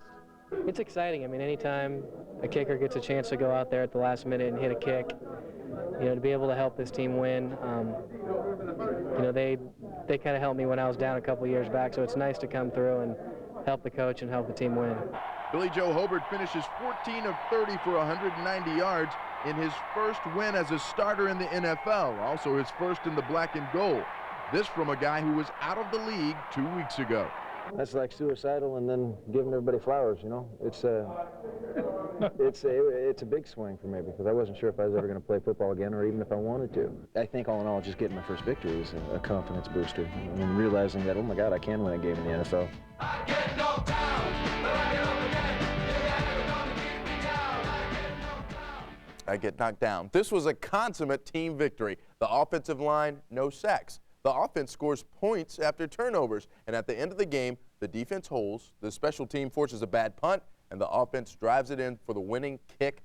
Jim, that is how the football game, the game of football, was meant to be played. That's what Mike Ditka wants. Right. That's what Saints fans want, and that's why this really is a game to build on. I Get Knocked Down could be Billy Joe Hobart's theme song. Not only just this team, but their quarterback as well. Of course, now in the last 2 weeks, Joe, we've seen distinctly different emotions coming from Mike Ditka during our post-game conversations.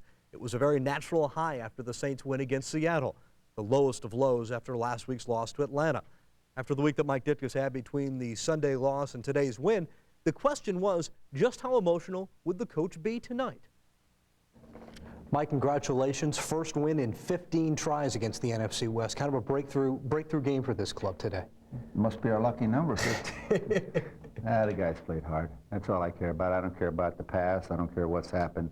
I just care that they've hung together. They believe they're a team now. I think they're playing as a team. They know. And there's no substitute for that kind of effort. I mean, it may not win you every game, Jim, but it's going to win you a lot more than you lose. And these guys, they're starting to believe in each other now. This is the first time we've had a semblance of an offense, really a good offense, since since going back to Detroit probably, and I like what I saw. I like the way they were hitting in there, and the line did a great job, Ray did a great job, BJ did a great job, so we did a pretty good job. You said before the game your game plan was we're going to run the football against these guys, and you stuck to it all afternoon. Well, Danny did a good job too, as much heat as he's taken. I thought, you know, the quarterback sneak pass, that was a big play, you know. That takes a lot of gut. And actually, he wanted to come up with one when we went to, you know, everybody stacked in there. We wanted to come up with another one. He said, I ran out of nerve to do it on that one. I said, hey, what's it going to do? You know, two things can happen. Either you make it or you don't. If you don't, leave town. If you do, you're in shape. Well, and I think a lot of times when you kept going for it on 3rd and 1 and 4th and 1, was it just a situation where you said, hey, we got nothing to lose at this point? No, I don't think so. I think that before you become a good football team, you got to know that you can take those situations and you can dominate a team and make them. We got a little better. I don't know what our 3rd down ended up being today. We were a little better than we've had been. That's been the albatross around our neck. That's been one of that and the turnovers. So we were better with the turnovers also. And you're just not giving the football away against these guys. Exactly. And I mean, I think the way our defense plays, Jim, I say this honestly, if we don't beat ourselves, I think it's going to be hard to beat our defense. I really do. Yeah, and they didn't have their best today, and they gave up 13 points. I mean, that's pretty darn good. I mean, when you look at it, if we just don't kill ourselves with mistakes, I think it's going to be hard just to take the ball and shove it down on defense's throat. Now, they moved the ball. Yeah, they moved. That's fine. But the bottom line about defense is really not yards given up. It's how many points you give up. And they don't give up a lot of points. Now, there's lots more to discuss with the coach. When we return, we'll continue our exclusive conversation with Mike Ditka to review the turning point of today's game. And later, we'll introduce you to Ditka's Dynamos, the Saints' outstanding performers against the Panthers. Stay tuned.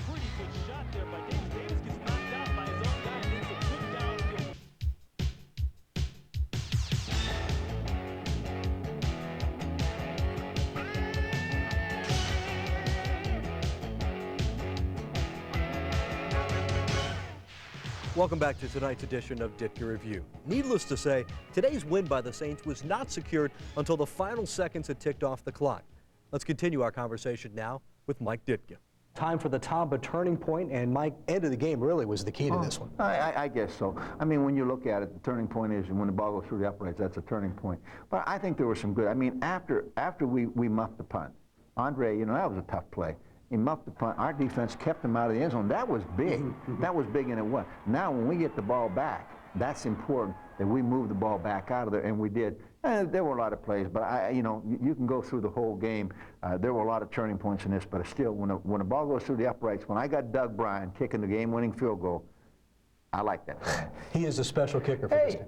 You know, I mean, this is a great thing that we did to get him signed, and you know, and I hope we get all our guys signed because, as you can see, this is a quality guy. This is not only a good kicker, Jimmy, but he's a guy. He's a good guy. You know, he's a nice guy.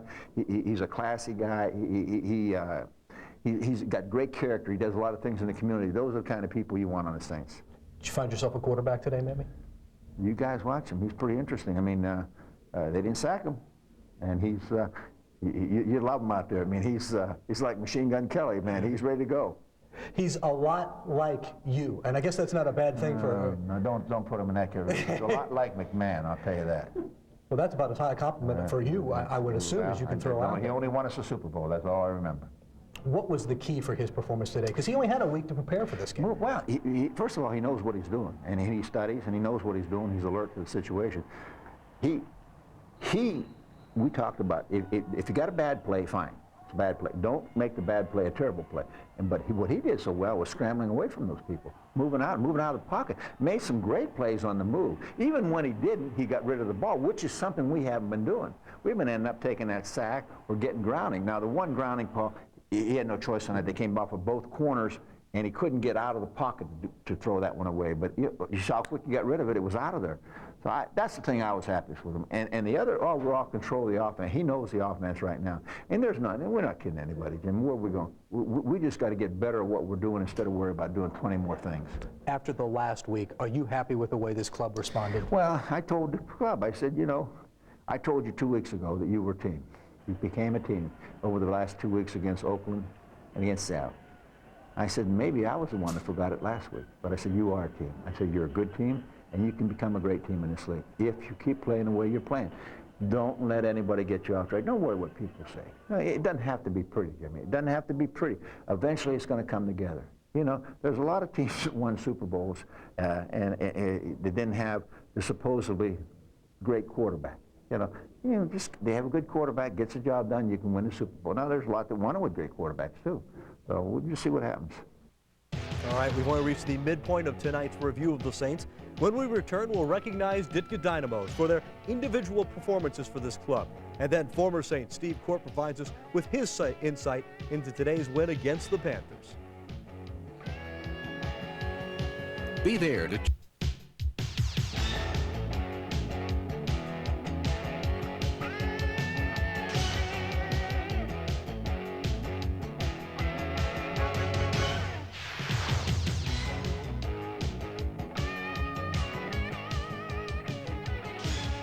Big day for Ray Zellers. Thanks for joining us on tonight's show. Several Saints made big plays, which contributed to today's win over the Panthers. They are Ditka's Dynamos. And the one guy we're going to lead with, our offensive player. And, of course, it is Ray Zellers. 95 yards on the ground. He showed up in a big way. Zellers averaged 5.3 yards per carry. He also caught 3 passes for almost 60 yards. Ray Zellers, a dominant force on offense. Defensively, safety Sammy Knight had 2 interceptions. He also added 8 tackles. That 1 interception led to points on the board for the Saints. And special teams, an easy call here as well. Kicker Doug Bryan, he was clutch. 3 field goals, 51-50, and the game winner from 45 yards out. This guy also showed up. We've seen the key plays, and we'll meet the key players. Now let's talk to our analyst, Steve Court. And Steve, first of all, let's talk a little bit about Doug Bryan. This guy, the clutch really is the word that sums him up, isn't it? Guy's worth his weight in gold. I mean, the guy comes in week after week after week and makes long kicks. Kick after kick, he's solid. We watched him in pregame. He was flawless. I think a couple of years ago when Morton Anderson was let go, there was such an outcry, and I was one of the guys crying. Believe me. Me too. But this guy, he really has stepped up. He really has, and I mean, every week you got to hand it to the guy, because every week he comes out there and they put him on the line. The offense has sputtered all year long, and they put him on the line and said, "Hey, Doug, you got to make the kicks," and he's done it each and every week. This club gave Doug Bryan an opportunity, though. Turnovers were really key in this game, especially in the first half. Where have they been all year long? We've been waiting for these great turnovers. They finally get 3 today: an interception by Newman, an interception by Sammy Knight, a fumble. Finally, the offense finally stepped up and took advantage of these things, made opportunities out of them, and put 13 points on the board from it. That's the thing they've really done, missed all year long, and they finally put it together this week. Yeah, because one thing really leads to another, doesn't it? It really does. You got to maintain that kind of continuity within that offense. And once you get the turnovers, the defense is on the field for so long, and they have been in the past several weeks for so long. Then they finally come in there, they finally get the turnovers, and the offense has finally stepped up to the plate and made some points out of it. I asked Mike Ditka this. I'll ask you the same thing. Did the Saints find a quarterback today? I think they did. This Billy Joe Hobart, I think he kind of came out of nowhere. I mean, he's really been around. He's a 5-year guy, but today, for the first time in a while, being a veteran quarterback, he really kind of showed that experience that is so important, especially for a team like this. The most important thing I think he did today, Jimmy, was he did not force the ball. And a couple times he did. We actually got a couple of breaks. Right. But for the limited knowledge that he's had so far and what he's been able to do, he really showed up really well today. That was what impressed me the most. Is this guy's really only had a week with this offense. You really, I threw out last week. Yeah, it barely knew of 3 or 4 plays, 5 or 6 plays, whatever it was. But just with 1 week's preparations, he really had a solid game plan and a solid effort today. Well, he did. It's a scaled down game plan. When a quarterback comes in like that in a situation where he hasn't been, he doesn't know the game, he doesn't know the plays, he doesn't know the terminology, he has to come in and they have to limit his script as to what he's going to do today. Billy Joe Hobart stepped up to the plate and they did a lot of good things. He did not force the ball today. When he did, he got lucky a couple of times, but he also threw it away. He got out of trouble, and he showed his veteran experience. Offensive line also kept a pretty clean jersey compared to a lot of guys. I tell you, I was so proud to see those guys today with the offensive line and what they did. They had some success, and then Ray Zellers had some success, and those things go so hand in hand. When those two things go hand in hand, then the play-action passes come alive. The right side of the line here, they're going to show Ray Zellers making a great run here on one of his touchdowns. But you watch Savoie and you watch Clarence Jones. These guys continue to maintain their blocks. They push those guys 10 yards down the field. Anytime you can maintain blocks on the offensive line like that, you got a chance to win the game. Looked a lot like number 60 in the old days. I wish. Yeah, I appreciate it. Steve, stick around. Don't go away. There's still more ahead on Ditka Review. When we return, Dale Green brings us news about some big upsets in the NFC West.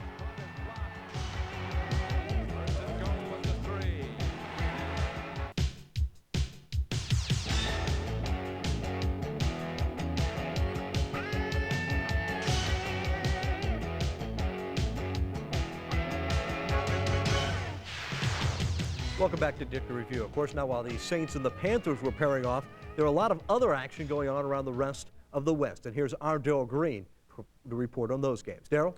Thanks, Jim. You know, other than San Francisco, the rest of the West doesn't really matter down the stretch. The 49ers have wrapped up the divisional title. Today, they were facing the toughest challenge of the year.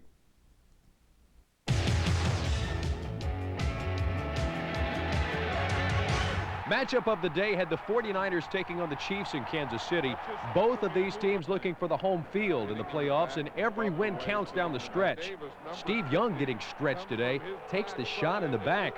Meanwhile, Rich Gannon was breaking up the Niners secondary, finding Andre Rison twice for scores. Frisco's 11-game win streak comes to an end. The Chiefs roll 44-9. On the other end of that spectrum, the Rams were in Washington looking to end an 8-game losing streak. Tony Banks had a big day, connecting on 19 of 38 passes for 298 yards and 1 TD to amp lead. Now this game was back and forth.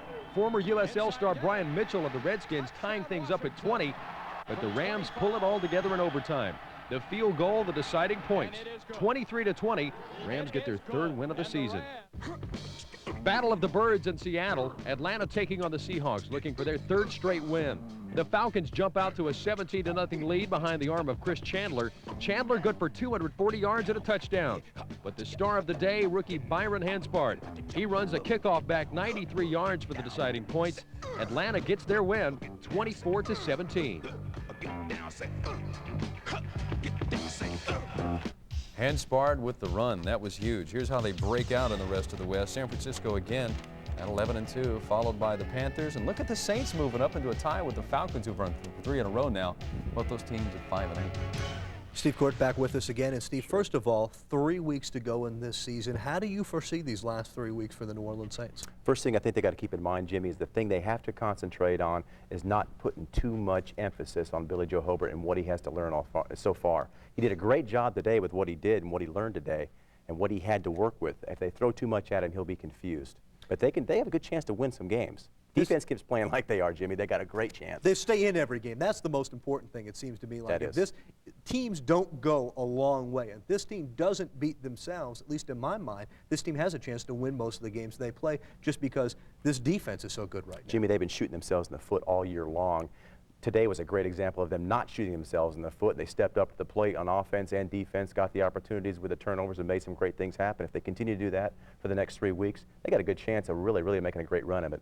Though this club has had strong performances, decent performances in the past, and then laid an egg. Atlanta game being the most recent example. What does Mike Ditka do, talk to these guys, say to these guys to avoid that happening this week against St. Louis? Even keel. Don't get too excited. Don't get too down. Keep your head on level. Keep the whole thing going on. We've built on this win before. Let's keep things going. He can't. Who's going to show up? I mean, obviously, what's happened in the past is like they've had a great game against not San Diego, but against the Raiders, and then they had a great game at Seattle, and all of a sudden they come out of Atlanta, and who shows up? Not the Saints that we know. I mean, nobody played good that game. Then all of a sudden they came out this week and they totally stoned Carolina. All right, guys, thank you very much. Now it's another busy week for us here on Fox 8. On Tuesday night, we'll introduce you to another Man of Iron on Ditka Magazine. It's Saints punter Mark Royal. Thursday night, we'll preview the Saints rematch against Dick Vermeil, and Mike Ditka will face the questions of our live studio audience on Ditka Live. And of course, we'll be back here at this same time next Sunday night. All the highlights, exclusive post-game observations from the Saints head coach.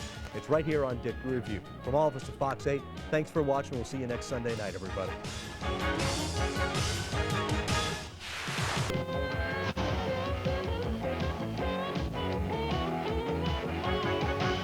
Mike Ditka and the New Orleans Saints face off against the Rams in hopes of turning around an opening day loss at St. Louis.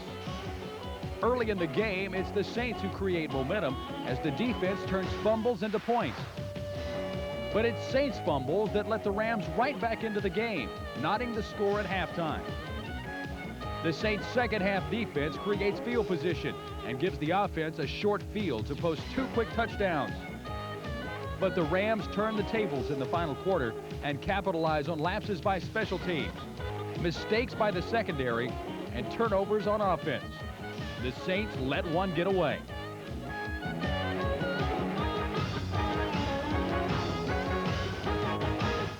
Good evening, everyone. Welcome to tonight's edition of Ditka Review. For 3 quarters, the New Orleans Saints look like Mike Ditka's men of iron.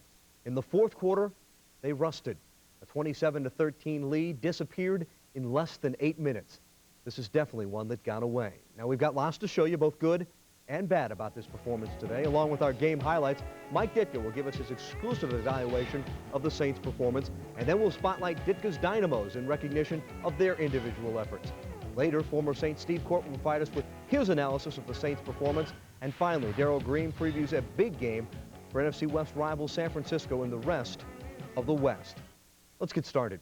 Coming into today's game, the Saints had won 3 of their last 4. It was a wave of momentum that the Saints appeared to be riding well into the fourth quarter. Then they wiped out. Joe Trahan joins us now to report on really what went wrong, Joe, and it really comes down to that 8-minute stretch in the fourth quarter that spelled defeat for this team. Yeah, just couldn't make plays. How's the old song go? If it ain't one thing, then it's another. After weeks and weeks of struggling, the Saints offense finally puts up a decent number on the scoreboard despite making several mistakes. But the team's old standbys, defense and special teams, do a disappearing act in the fourth quarter, and new QB Billy Joe Hobert has to swallow a bitter pill in his first start at home.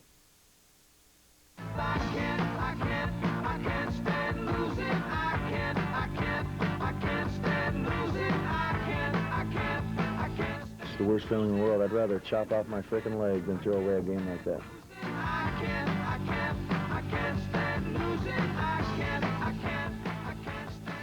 For most of Billy Joe Hobert's home debut, it looked as though he'd walk away a winner. The D gets the Saints up early. Mark Fields rips the ball away from ex-St. Craig Ironhead Hayward, and Fields rumbles 21 yards to make it 10-zip.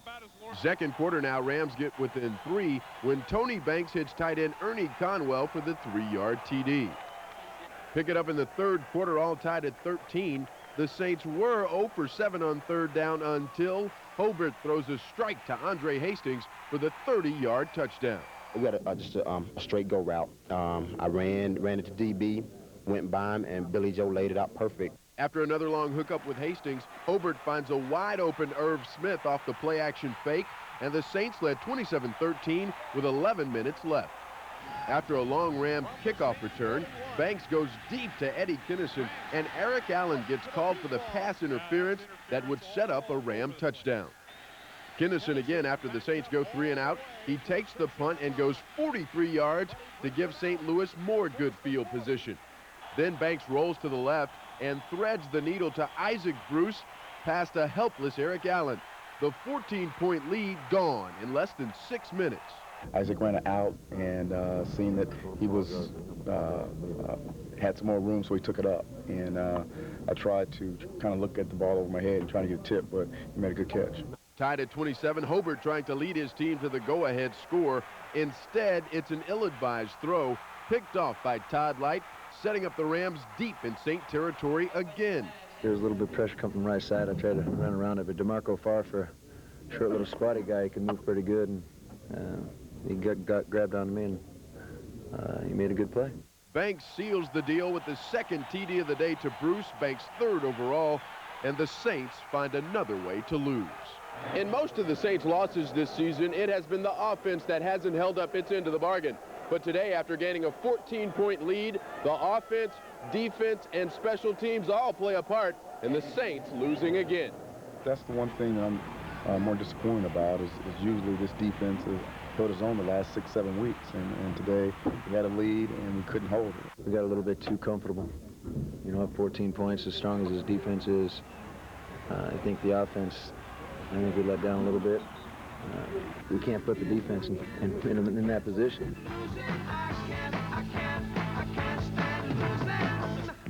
It's a bad feeling. As a competitor, I feel like Cupid. Billy Joe Hobert hits the nail on the head, up 2 touchdowns in the fourth quarter. The Saints took a mental breather, thinking this one was in the bag. While they did, Kinnison and Bruce ran right by him. And, Jim, I think this is a matter of learning how to win when you've been down for so long. That's part of the process. Let's hope that the Saints learned a lesson today that they can use down the road. Tell you what, it's a steep learning curve, and they need to learn in a hurry. When Mike Ditka looks back on this 97 season, Joe, he will think of this game as the one that got away. A game that showed him just how far his team has come, but just how far they still need to go. As we do every week, I sat down with the head coach for an exclusive post-game conversation. Mike, you've got to feel like this is one that you let get away today. Yeah, I think we did, but and then again, you got to give them credit. You know, I thought during the week that we had problems with some of the sets they ran, and I thought we weren't playing with the amount of confidence on defense that I've seen us play with all year. Our defense is a good defense, and we've just got to be more confident about what we're doing. Their receivers put a little fear into us, and as it turned out, Banks and them had a great game, really. Is that really, when you talk about not having confidence leading in, it was because of having to face those two guys? I think, you know, I can only assume by what I see in practice. I don't know what, you know, I just thought that we didn't play the routes they ran with as much confidence this week as I've seen in the past against people. We knew we were going to get up and challenge, whether it be Galloway or whoever, and play them a little different. These guys, well, it bore out. They were pretty darn good. And it seemed like really the defense had a hard time on third down, getting them off the field and getting you guys the ball back again. Well, we were very poor in that area, and a lot of what they did, of course, they rolled the quarterback out. We never really made a sound adjustment to that, and that's bad. We have to do better than that. We know that. You know, that's our fault. We'll handle that. We'll get that down where that won't be a problem from now on. Hopefully, regardless of how we do it, we got to do a lot better than that. That's for sure. And turnovers were again a problem today. Well, you know, it really wasn't. We had the turnovers early, and then of course, you know, the fumble by Smith, and then you know, the fumble. I don't know if his arm was going forward on the other one or not, but you know, that was a fumble, and then the interception. And so you know, there are a few things that happened at the end, but still, you know, if you took a couple plays out and probably say, you know, the 2 returns and the special teams hurt us as much as anything. I mean, you're talking about starting inside the 15, and then we're starting on our 45, and I think that gave them the confidence to go deep, and they hit the big pass for a touchdown. Talk a little bit about, I guess, you know, really your special teams. When you talk about that, it has been a strength for this team all. And it still is. It's a good group of kids. I think what you saw out there, I don't know if you noticed how many people we had get hurt through that game. We had a lot of guys hurt today. And usually when you get guys hurt, the other guy is hitting you harder than you're hitting him. And, I mean, we can analyze it any way you want to, but that's basically what it comes down to. So we had a lot of people leave the game, and we're going to be short some people. We're way down on linebackers, and we're way down in some other areas right now. There's lots more ahead on tonight's program.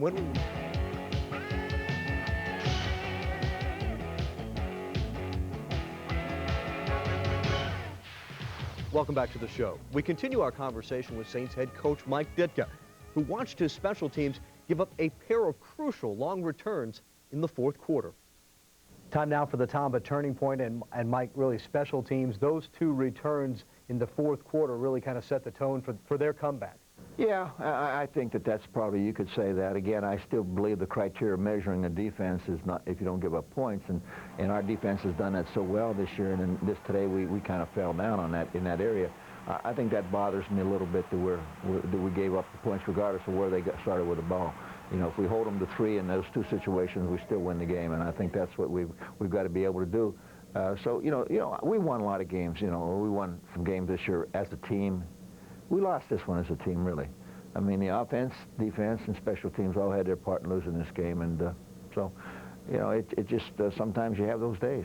Talk a little bit about the play of Billy Joe Hobert. He certainly played pretty well today, all things considered. Well, how can you blame him? I mean, he can't throw and catch it now. I mean, how many plays were dropped out there? Let's face it. I mean, there were a lot dropped, and plus, I mean, the one bad play made was the interception at the end there. He shouldn't have thrown that ball. He knows that. Or else he should have thrown it away. He was out of the pocket. It didn't matter. But he's a tough kid. He's going to get better. I like him. I like him a lot. I mean, he can play for me anytime. He's a street fighter. He's a guy you want in the foxhole. So I don't know what the problem is. I mean, you know, I have to say Banks played awfully well for them, but our guy I thought played pretty well. Well, how disheartening though is it when you're up 14? It does deflate a team a lot. Well, it's a giveaway. I mean, you know, you realize it. But we win them as a team, we lose them as a team. That's what I try to tell them after the game. There's no use picking on anybody, getting mad at anybody. When you have your opportunities, you know, opportunities don't always knock twice. And we had our opportunity. You can only stop them out there when the game's going on. You can't talk about it today or tomorrow in the film. We can say, well, we did this wrong. We can do that better. There has to be a sense of urgency with every football player out there to make a play at all times. Everybody has to feel that they have to make them. I don't care if the score is 35-0 or 10-10. That's what has to happen. I think our sense of urgency left us on defense for a while. Once you're up 14, right. What do you do to correct that then, Mike? Well, I think they'll realize that. We'll go back, you know, we go back, and it's not the end of the world. I still feel, Jim, that this team, there's a lot of talent on this team. I think we are going in the right direction. I think we can play good offense and consistent offense. I think we can play consistent defense and special teams also. I will say one thing. We did take some hits physically out there today, and we ended up a lot of people short on those special teams. And that's probably why we had the breakdowns more than anything. Now, when we return on...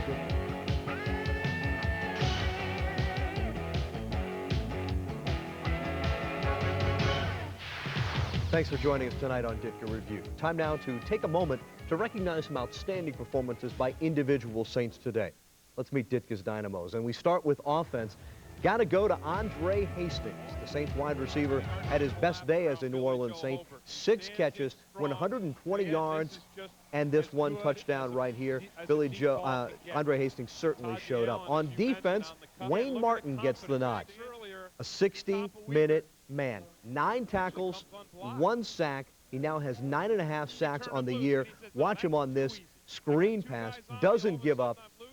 Wayne Martin's our dynamo on defense. Special teams, second week in a row, we go to kicker Doug Bryan. Hits from 49 and his longest this year from 53 yards out. And Steve Court, that one would have been good for him about close to 60. He really is having an excellent year. Of course, now joining us is Steve Court, our Saints analyst, as he is every week. And Steve, what goes wrong with the team when they're up by 14, 11 minutes left to go? How do you lose a lead like that? You know, it's a young team right now, and that's part of the winning program right now. What they've got to do is once they get to the point where they've got a team down, and they're going to get better and better at this as they go by, because they are getting better and better now with the new trigger guy. But at the same time, they've got to get that killer instinct, and they've got to be able to put this thing down and get it done. How do you get that killer instinct, though? I think it's an experience. It's a thing where you get to the point where you get so excited with what's going on with the game, and then you get this thing, hey, we were up by 14 points. Nobody can rest. You've got to have a killer instinct, and you just have to work on it. It's part like anything else. Of course, now down in that game, literally what came down to is pass coverage. This team did not step up and make plays against those Rams receivers, what Mike Ditka referred to earlier. Or lack thereof. These guys had a hard time all day. They were victimized all day long.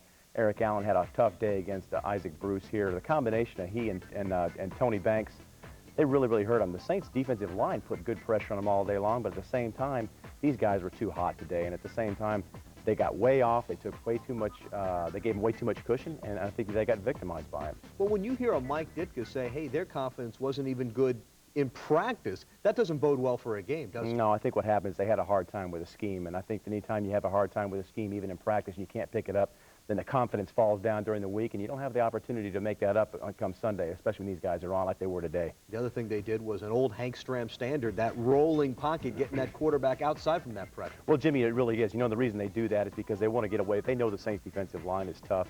They know that these guys are solid. They've had a great number of sacks this year. And also what this does, it takes the blitzing linebacker out of the mix here. This completely plays into Tony Banks' hands from the standpoint is that it uses his mobility, it uses his arm strength, and it uses his tools, i.e. Isaac Bruce. Yeah, and when you look at Tubbs here, too, I mean, this is a tough situation. Fortunately, sometimes this team, they get that. Yeah, good example right here. Tubbs was supposed to blitz on this play, and he did, but what happens is when Banks rolls that way, he has to go that way, and it flattens everything out.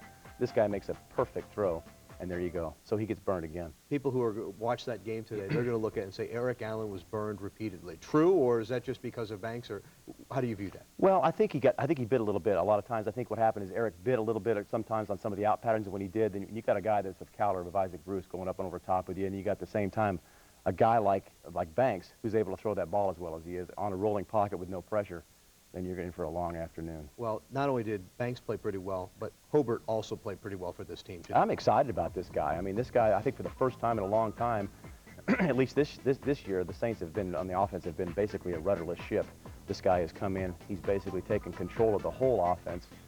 They've accepted him, and I believe in a quarterback situation in the NFL, you have to have a guy that's a leadership role. He has to be the quarterback. There's no question. Yeah, guys like Willie Roaf, and you've got some other people out there that could handle a leadership role.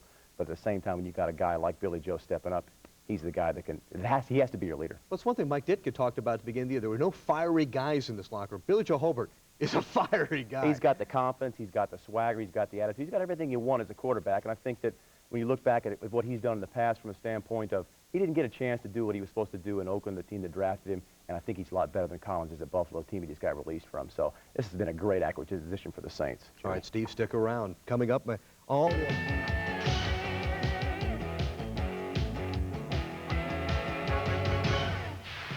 Welcome back to Ditka Review. Darrell Green joins us now to look at the rest of the West, including a preview of the big Monday night game. Darrell?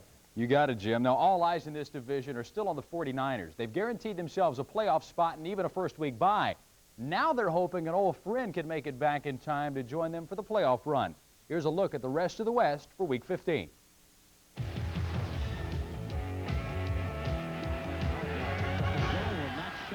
Jerry Rice has missed all but one game of the season. But going into the final 2 weeks, he's the talk of the town in San Francisco. He's hoping to make it back for the final game of the year and be ready for the playoffs after a career-threatening injury against Tampa. Online this week, Rice sounds like a man ready to play again. It feels stable, he said. I can make my cuts and I can be explosive.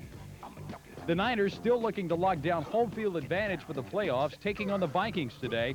A sloppy field by the Bay, but that couldn't stop Steve Young. Young throwing for a pair of touchdowns and running for another. The Niners take care of business, beating the Vikings 28-17. Atlanta's homepage is buzzing with talk of winning. The Falcons have finally become birds of prey again, winning their last 3 in a row before today. This team is finally coming together as we anticipated, said Dan Reeves online this week. The Falcons flying high against the Chargers today. Byron Hanspard takes the second half kickoff, 99 yards for the score, his second return for a touchdown in 2 weeks. That's all the sparks Atlanta would need. The Falcons pull off their 4th straight win, 14-3 on the West Coast.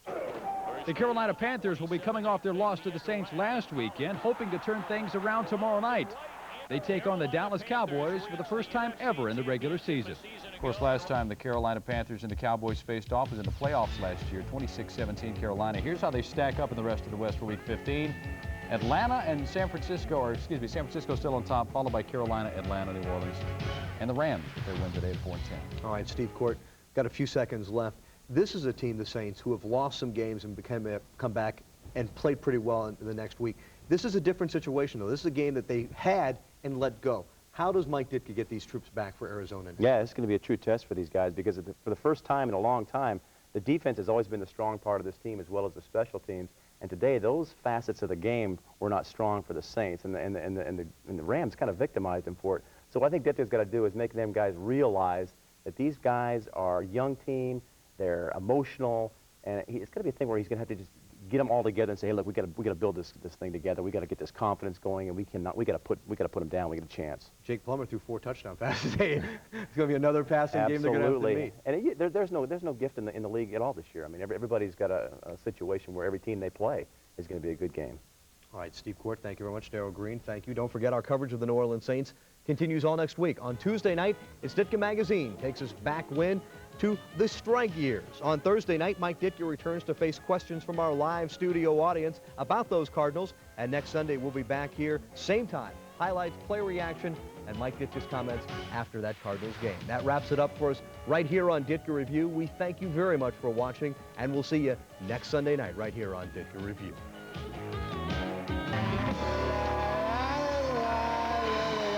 Christmas songbook there. Attaboy. Our next guest is one of the greatest quarterbacks in college football and is a favorite to win the Heisman Trophy on Saturday. Ladies and gentlemen, from the University of Tennessee, please welcome number 16, Peyton Manning. Peyton.